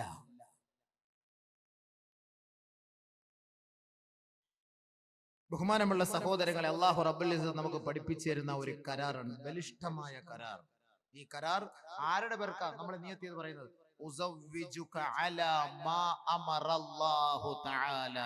അല്ലാഹു കൽപ്പിച്ച ആ കൽപ്പന പ്രകാരം എന്റെ മകളെ നല്ല രീതിയിൽ നീ സംരക്ഷിച്ചു കൊള്ളാം എന്ന ആ ഒരു വാക്കിന്റെ അടിസ്ഥാനത്തിൽ ഞാൻ നിനക്ക് വിവാഹം കഴിച്ചു തരുന്നു. അതാണ് ഒന്നാമത്തെ പോയിന്റ്. ആ പോയിന്റിലേക്ക് കുറച്ച് സമയം ഭർത്താവിന്റെ കടമ ഞാൻ പറഞ്ഞു തരാം.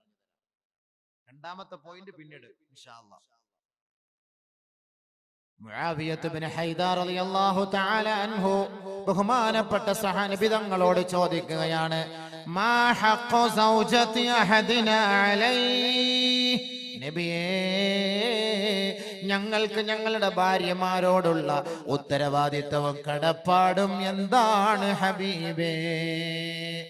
എന്തടിസ്ഥാനത്തിലാണ് ഒരു ചെറുക്കന്റെ കൈക്ക് പിടിച്ചൊരു ഉപ്പ പറയുന്നത്? അതിന്റെ കാരണം എന്ത്? അടിസ്ഥാനം എന്ത്? എന്താണ് കല്യാണം? എന്താണ് വിവാഹം?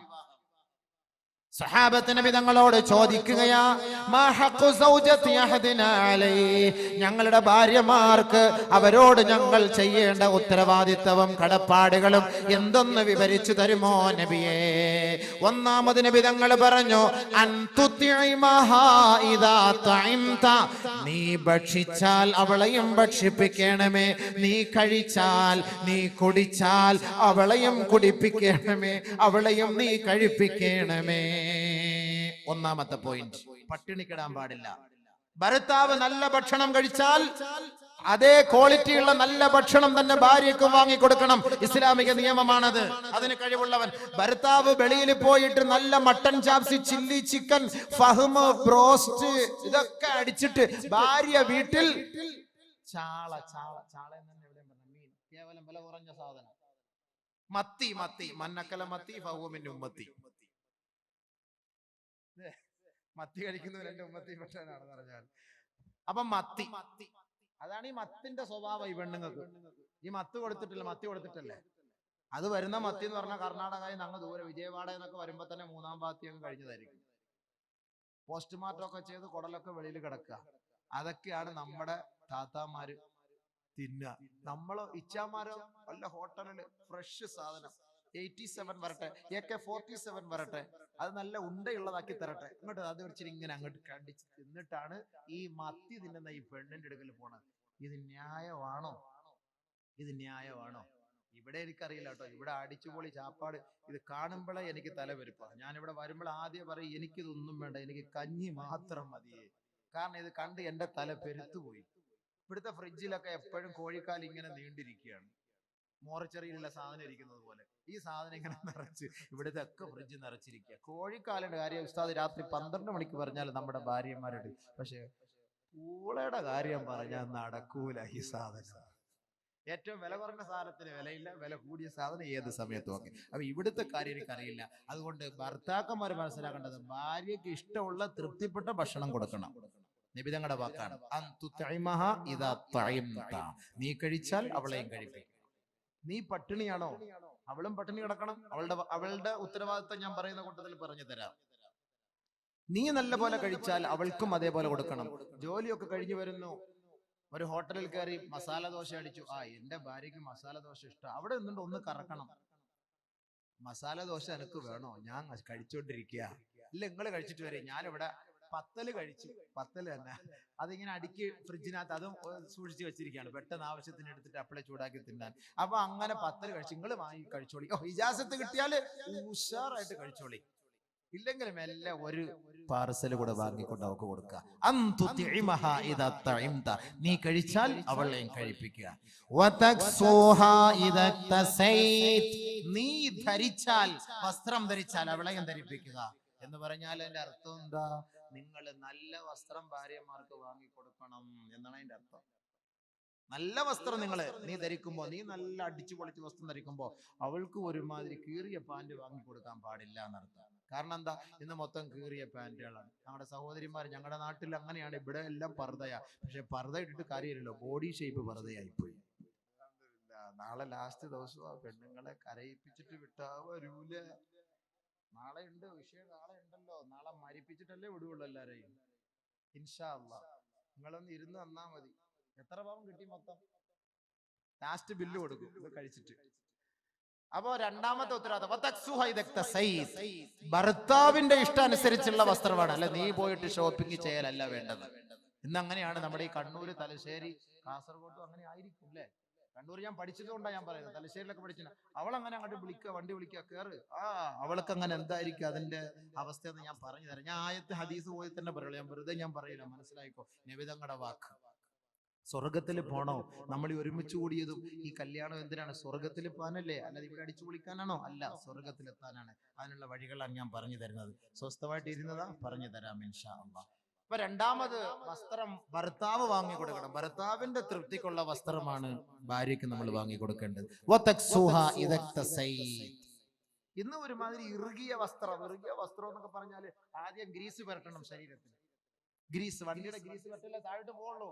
അത്രയ്ക്ക് ഇറുകിയ വസ്ത്രങ്ങളാണ് ഇന്ന് നമ്മുടെ സഹോദരിമാര് ധരിക്കുക. ഒന്നാമത് കൊടും ചൂട്. കാസർഗോഡ് ജില്ലയിൽ, ഞങ്ങളുടെ നാട്ടിൽ നല്ല മഴ. അള്ളാഹു ഈ നാട്ടിൽ നീ മഴ കൊടുക്കണേ പടച്ചവനെ. വെള്ളമില്ല, പള്ളിയിലൊന്നും വെള്ളമില്ല. പരിപാടി ഞങ്ങൾക്ക് ഒരു ദിവസം ക്യാൻസൽ ആയാലും കുഴപ്പമില്ല, നീ നല്ല മഴതാ പടച്ചവനെ. റബ്ബേ, റഹ്മാനായ റബ്ബേ. അത് സങ്കടരാമ്യം പറയില്ല. അതെന്താ നിങ്ങൾ ആമ്യം പറയാത്ത? നമ്മുടെ അബ്ബാസുക്ക, നിങ്ങളെന്താ ആമ്യം പറയാത്ത? മഴയുടെ കാര്യം പറഞ്ഞപ്പോ ഞാൻ ഇന്ന് തുടക്കത്തിലെ ദുആയിരുന്നു മഴയ്ക്ക് വേണ്ടി. അള്ളാഹു ഭയങ്കര ചൂട്, അള്ളാഹു നീ മഴ നൽകണേ പടച്ചവനെ. അത് വലിയ അനുഗ്രഹമാണ് റഹ്മാനെ. ഈ ആയിരങ്ങൾ ഒരുമിച്ച് കൂടി ഈ പുണ്യമായ സദസ്സിൽ അവരുടെ ബർക്കത്ത് കൊണ്ട്, ഈ ഇൽമിന്റെ ബർക്കത്ത് കൊണ്ട് റഹ്മാനെ, ഈ നാട്ടിൽ നീ മഴയും വെള്ളവും നൽകി അനുഗ്രഹിക്കണേ റബ്ബേ. നിന്റെ കുതിർത്ത് കൊണ്ട് നീ അനുഗ്രഹിക്കണേ റബ്ബേ. വെള്ളമില്ല പടച്ചവനെ. കുട്ടികളും കാലികളും വൃക്ഷങ്ങളും സസ്യങ്ങളും എല്ലാം ദാഹിക്കുന്നു പടച്ചവനെ, കഷ്ടപ്പെടുന്നു റബ്ബേ. നിന്റെ അനുഗ്രഹം ഒന്ന് ചൊരിയണേ നാഥാ. എത്രയോ മഹാന്മാർ അന്ത്യവിശ്രമം കൊള്ളുന്ന നാടാണ് പടച്ചവനെ. റബ്ബേ, നിന്റെ അനുഗ്രഹം നീ നാട്ടിലേക്ക് ചൊരിയണേ പടച്ചവനെ. നീ കബൂലാക്കണേ അല്ലാഹുവേ. ഞങ്ങളുടെ പാവങ്ങളെല്ലാം നിന്റെ മുന്നിൽ പറഞ്ഞ് ഞങ്ങൾ പശ്ചാത്തപിക്കുന്നു അല്ലാഹുവേ. നീ ഞങ്ങളോട് കരുണ കാണിക്കണേ പടച്ചവനെ. ഞങ്ങളുടെ കുട്ടികളോട്, ഞങ്ങളുടെ മൃഗങ്ങളോട്, ഞങ്ങളുടെ സസ്യങ്ങളോട്, ഞങ്ങളുടെ വൃക്ഷങ്ങളോട് നീ കരുണ കാണിക്കണേ അല്ലാഹുവേ. ഞങ്ങൾക്ക് ആവശ്യമായ അനുകൂലമായ നിലയുള്ള മഴയും വെള്ളവും നൽകി ഞങ്ങളെ നീ സമാശ്വസിപ്പിക്കുകയും സന്തോഷിപ്പിക്കുകയും ചെയ്യണമേ തമ്പുരാനെ. ഇടയ്ക്ക് നിങ്ങളുടെ ദുആ അത് കബൂലാവും ഇൻഷാ അല്ലാഹ്. നമുക്ക് മഴ കിട്ടിയ വലിയ സന്തോഷമല്ലേ. അള്ളാഹു അത് കബൂലാക്കി പെരുമാറാകട്ടെ. കാരണം നമ്മൾ ഒരുപാട് പെൺകുട്ടികളുടെ കണ്ണുനീരൊപ്പുന്നതിന് വേണ്ടിയുള്ള പരിശ്രമമാണ് നമ്മൾ ഇവിടെ നടത്തുന്നത്. അപ്പൊ അതിന്റെ പേരിൽ അള്ളാഹു നമ്മളെ സഹായിക്കും. വലിയ സഹായം അള്ളാഹു നമുക്ക് തരുന്നു. അതിന്റെ പേരിൽ അൽഹംദുലില്ലാഹ് അള്ളാഹു നമുക്ക് വെള്ളം തരും, യാതൊരു സംശയവുമില്ല. നിങ്ങൾ ധൈര്യമായിട്ടിരുന്നോളി. അപ്പോ ഭർത്താവിന്റെ അനുവാദമില്ലാതെ പോയി വസ്ത്രം എടുക്കരുത്. ഒരു ഭർത്താവ് ഇഷ്ടപ്പെടുന്ന വസ്ത്രം. അപ്പോൾ മോഡേൺ വസ്ത്രം വാങ്ങിക്കൊടുക്കാതെ അവളുടെ ഔറത്ത് മറഞ്ഞു കിടക്കുന്ന മാന്യമായ വസ്ത്രം ഭർത്താവിന്റെ അനുവാദത്തോടു കൂടി ഭർത്താവ് വാങ്ങിക്കൊടുക്കട്ടെ. രണ്ടാമത്തെ ഉത്തരവാദിത്വം. 3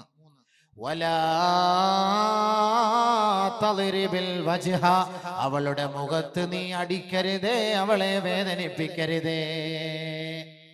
അടി ഇവിടെ ഉണ്ടോന്ന് അറിയില്ല. അടി ഞങ്ങളുടെ നാട്ടിലൊക്കെ അടിയുണ്ട് ഭാര്യയ്ക്ക്. കാരണം എന്ന് പറഞ്ഞാൽ ചില സന്ദർഭങ്ങളിൽ ഓക്ക് 2 കൊടുത്താലേ പറ്റുള്ളേ. അത്രയ്ക്ക് പ്രശ്നങ്ങളാണ്. ഉമർ റളിയല്ലാഹു തആല അൻഹു വീരനായിരുന്നു, വില്ലനായിരുന്നു. വറാജഅത് ഇംറഅതു ഉമർ, ഉമർ റളിയല്ലാഹു അൻഹുവിന്റെ ഭാര്യ ഉമറിനോട് കയർത്ത് സംസാരിക്കുമായിരുന്നു. മക്കക്കാരികളായ പെൺകുട്ടികൾ ഭർത്താക്കന്മാരോട് കയർത്ത് സംസാരിക്കുമായിരുന്നു. ഒരു ദിവസം മഹാനായ ഉമർ റളിയല്ലാഹു അൻഹു ഹബീബായ റസൂലുള്ളാഹി തങ്ങളുടെ സവിധത്തിൽ കടന്നു വന്നുകൊണ്ട് പറയുകയാണ്, യാ റസൂലല്ലാഹ് ദഇർനൻ നിസാഉ അലാ അസ്വാജിഹിൻ. ഭർത്താക്കന്മാർ ഭാര്യമാർ, ഈ നാട്ടിലുള്ള ഭാര്യമാർ തന്റെ ഭർത്താക്കന്മാരുടെ മേൽ കയർത്തു സംസാരിക്കുന്നു നബിയെ. അതുകൊണ്ട് അവരെ അടിക്കാൻ അനുവാദം നൽകണം ഹബീബേ, അവരെ അടിക്കാനുള്ള അനുവാദം അവിടുന്ന് നൽകണം യാ റസൂലല്ലാഹ്. ഉമർ റളിയല്ലാഹു തആല അൻഹു പറയേണ്ട താമസം നബിയുനാ റസൂലുള്ളാഹി തങ്ങൾ ഫറഖസ ബിളർബിഹിൻ, ഭർത്താക്കന്മാർക്ക് ഭാര്യമാരെ അടിക്കാനുള്ള അനുവാദം നൽകി. തട്ടിക്കോ ഉമർ റളിയല്ലാഹു അൻഹു, ഉമർ റളിയല്ലാഹു അൻഹുവിന് അങ്ങനെ അനുവാദം കിട്ടിയാല് വിടുവോ? സാധനം ആരാ അത്? കാഞ്ഞങ്ങാട്ട് നിന്ന് കാസർകോട്ടേക്ക് ഉമർ റളിയല്ലാഹു അൻഹു വരുന്നു, കാസർകോട്ടിൽ നിന്ന് കാഞ്ഞങ്ങാട്ടേക്ക് ശൈത്താൻ വരുന്നു പറഞ്ഞാല് ശൈത്താന് കാസർകോട്ട് നിന്ന് മംഗലാപുരം വഴി നേരെ ബാംഗ്ലൂരോ മൈസൂറോ ചാടിക്കളയും. കാരണം എന്താ? ഉമറിനെ പേര് കേട്ടാ തന്നെ പേടിയാ ശൈത്താൻ.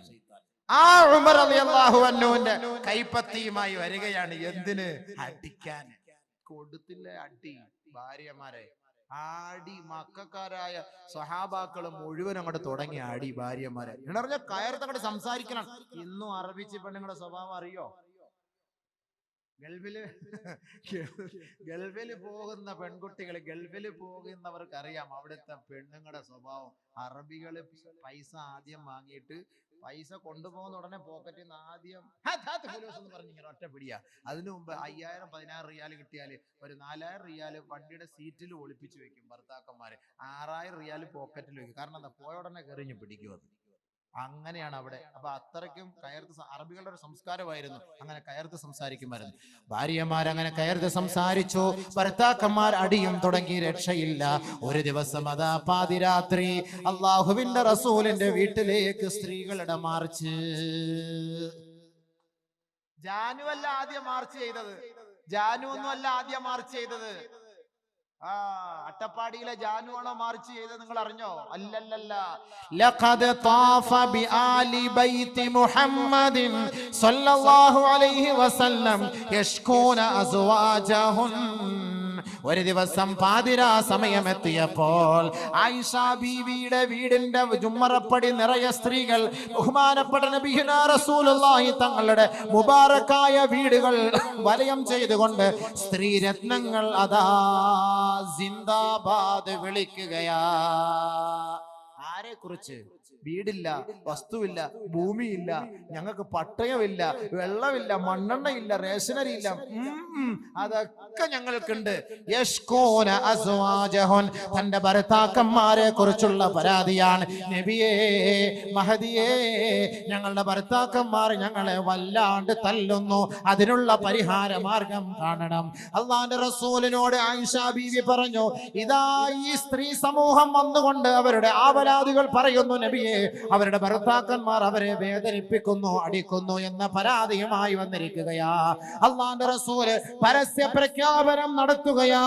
ലൈസ ഉലൈക ബിഖിയാരിഹിം, ഭർത്താക്കന്മാരെ, ഭർത്താക്കന്മാരെ, നിങ്ങൾ ആരെങ്കിലും തങ്ങളുടെ ഭാര്യമാരെ അടിക്കുന്നുവെങ്കിൽ അവർ നല്ല സംസ്കാരമുള്ളവരല്ല, അവർ നല്ലവരെ അല്ല, അവർ നല്ലവരെ അല്ല.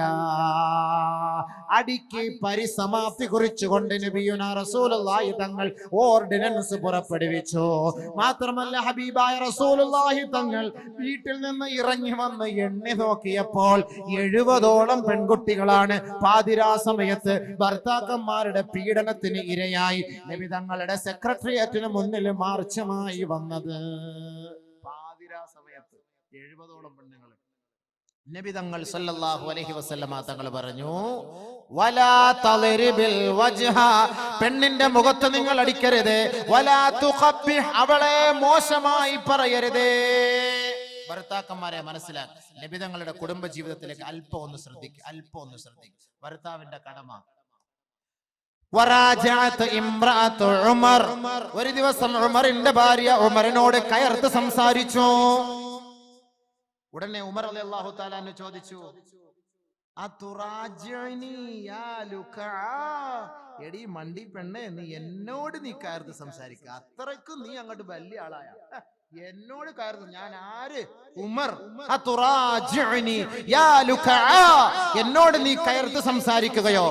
ഉടനെ ഉമർ റളിയല്ലാഹു അൻഹുവിന്റെ ഭാര്യ പറയുകയാ, ഇന്ന അസ്വാജ റസൂലില്ലാഹി സ്വല്ലല്ലാഹു അലൈഹി വസല്ലമ യുറാജിഉനഹു വയഹ്ജുർനഹു യൗമൻ ഇലൽ ലൈൽ വഹുവ ഖൈറും മിൻക. നിങ്ങള് പോ മനുഷ്യ. നബി തങ്ങളുടെ ഭാര്യമാർ അവര് അള്ളാന്റെ റസൂലിന്റെ മുന്നിൽ കയർത്ത് സംസാരിക്കുന്നു, അവരോട് ഒരു ദിവസം വരെ മിണ്ടാതെ ഇരിക്കുന്നു. നിങ്ങളെക്കാൾ എത്രയോ പോരിഷമുള്ള മനുഷ്യനാ ആ മനുഷ്യന്റെ ഭാര്യമാര്, അവരോട് കയർത്ത് സംസാരിക്കുന്നത്. പിന്നെ നിങ്ങൾ പോയി മനുഷ്യ. എന്റെ മകളെയാണ് നബിതങ്ങൾ വിവാഹം കഴിച്ചത്, ഹഫ്സ. എന്റെ മകൾ നബിതങ്ങളോട് കയർത്ത് സംസാരിക്കുകയോ? പെട്ടെന്ന് ചിന്ത വന്നത് അതാണ്. അല്ല ഭാര്യയെ താക്കീത് ചെയ്യാൻ നിന്നില്ല. നബിതങ്ങളുടെ ഭാര്യയായ ഹഫ്സ ബീവി നബിതങ്ങളോട് കയർത്ത് സംസാരിക്കുകയോ? അള്ളാഹുവിന്റെ റസൂലിന്റെ പ്രിയപ്പെട്ട തോഴനായ ഉമർ റളിയല്ലാഹു അൻഹു പരസ്യമായി വിളിച്ചു പറഞ്ഞു, ഖാബത്ത് ഹഫ്സതു വഖാബത്ത് ഹഫ്സതു വഖസിറത് ഇൻ തുറാജഅതുഹു. നബീന റസൂലുള്ളാഹി തങ്ങളുടെ പ്രിയപ്പെട്ട ഭാര്യ ഹഫ്സ, എന്റെ മകൾ, അവള് തൊലഞ്ഞത് തന്നെ, അവള് നശിച്ചത് തന്നെ. അവൾ നബി തങ്ങളോട് കയർത്ത് സംസാരിച്ചിട്ടുണ്ടെങ്കിൽ തൊലഞ്ഞത് തന്നെ. നേരെ ഉമർ റളിയല്ലാഹു തആല അൻഹു ബഹുമാനപ്പെട്ട പ്രവാചകന്റെ സവിധത്തിലേക്ക്, ഹഫ്സ ബീവിയുടെ വീട്ടിലേക്ക് ഉമർ റളിയല്ലാഹു അൻഹു കടന്നു വരികയാണ്. ഉമർ റളിയല്ലാഹു അൻഹു ഇവിടെ ശ്രദ്ധിക്കേണ്ടത് ഒരു കാര്യം, ഭാര്യമാർ, നമ്മുടെ പെൺകുട്ടികളെ ഉമ്മമാർ വിവാഹം കഴിപ്പിച്ച് അയക്കുമ്പോ പെൺകുട്ടിയുടെ ഭാഗത്തു നിന്ന് വല്ല അപാകതകൾ വന്നാൽ ഉപ്പമാർ പരിഹരിക്കണം എന്നതിന്റെ തെളിവാണ് ഉമർ റളിയല്ലാഹു അൻഹു ഇവിടെ നമുക്ക് ചർച്ച ചെയ്ത് പഠിപ്പിച്ചിരുന്നത്. ഉമർ റളിയല്ലാഹു തആല അൻഹു നേരെ വന്നു, ഹഫ്സ ബിയുടെ അരികിലേക്ക് വന്നു. ഹഫ്സയെ വിളിച്ചിട്ട് പറഞ്ഞു, യാ ഹഫ്സ, എടി പെണ്ണെ ഹഫ്സ, ലാ തഗ്തറി ബിബ്നതി ഇബ്നി അബി ഖുഹാഫ. ആയിഷ എന്ന് പറയുന്ന അബൂ ഖുഹാഫയുടെ മകൻ അബൂബക്കറിന്റെ മകൾ ആയിഷ നിന്നെ വഞ്ചിതയാക്കാതിരിക്കട്ടെ. ഫഇന്നഹാ ഹിബ്ബു റസൂലില്ലാഹി സ്വല്ലല്ലാഹു അലൈഹി വസല്ലം. അവൾ നബിതങ്ങളുടെ പ്രിയങ്കരിയാണ്. ഒരുപക്ഷെ ആയിഷ ബീവി നബിതങ്ങളോട് കയർത്ത് സംസാരിച്ചിരിക്കാം. അത് കണ്ടിട്ട് ഉമറിന്റെ മകൾ ഹഫ്സെ, നീ നബിതങ്ങളോട് കയർത്ത് സംസാരിച്ചു പോകരുത്. വഖവഫഹാ അനിൽ മുറാജഅ. ഉമർ റളിയല്ലാഹു തആല അൻഹു ഹഫ്സ ബീവിയെ താക്കീത് ചെയ്തു, ഭയപ്പെടുത്തി. ഇനി മേലിൽ നബിതങ്ങളോട് കയർത്ത് സംസാരിക്കുകയോ നബിതങ്ങളോട് ഒരാവശ്യം ഉന്നയിക്കുകയോ ചെയ്യരുത്. നിനക്ക് ആവശ്യമുള്ളത് എന്താണോ അത് നീ എന്നോട് ചോദിക്കുക, ഞാൻ നിനക്ക് വാങ്ങിത്തരാം. നബിതങ്ങളോട് നീ ചോദിക്കാൻ പാടില്ല. ഉമർ റളിയല്ലാഹു തആല താക്കീത് ചെയ്തു. ആയിഷ ബീവി നബിതങ്ങൾ ഭയങ്കര ഗുലാനത്വ, ഭയങ്കര മഹബത്ത, ഭയങ്കര സ്നേഹം, ലവ് ബേർഡ്സ് പോലെ ഭയങ്കര മഹബത്ത. ബാക്കിയുള്ളവരുടെ മുഹബത്ത് ഇല്ല എന്നല്ല അതിന്റെ അർത്ഥം, അത് മനസ്സിലാക്കണം. ചില ആളുകൾക്ക് ചിലരോട് ഇത്തിരി മുഹബത്ത് ഉണ്ടല്ലോ, അത് എത്രത്തോളം ഒക്കെ ആണെങ്കിലും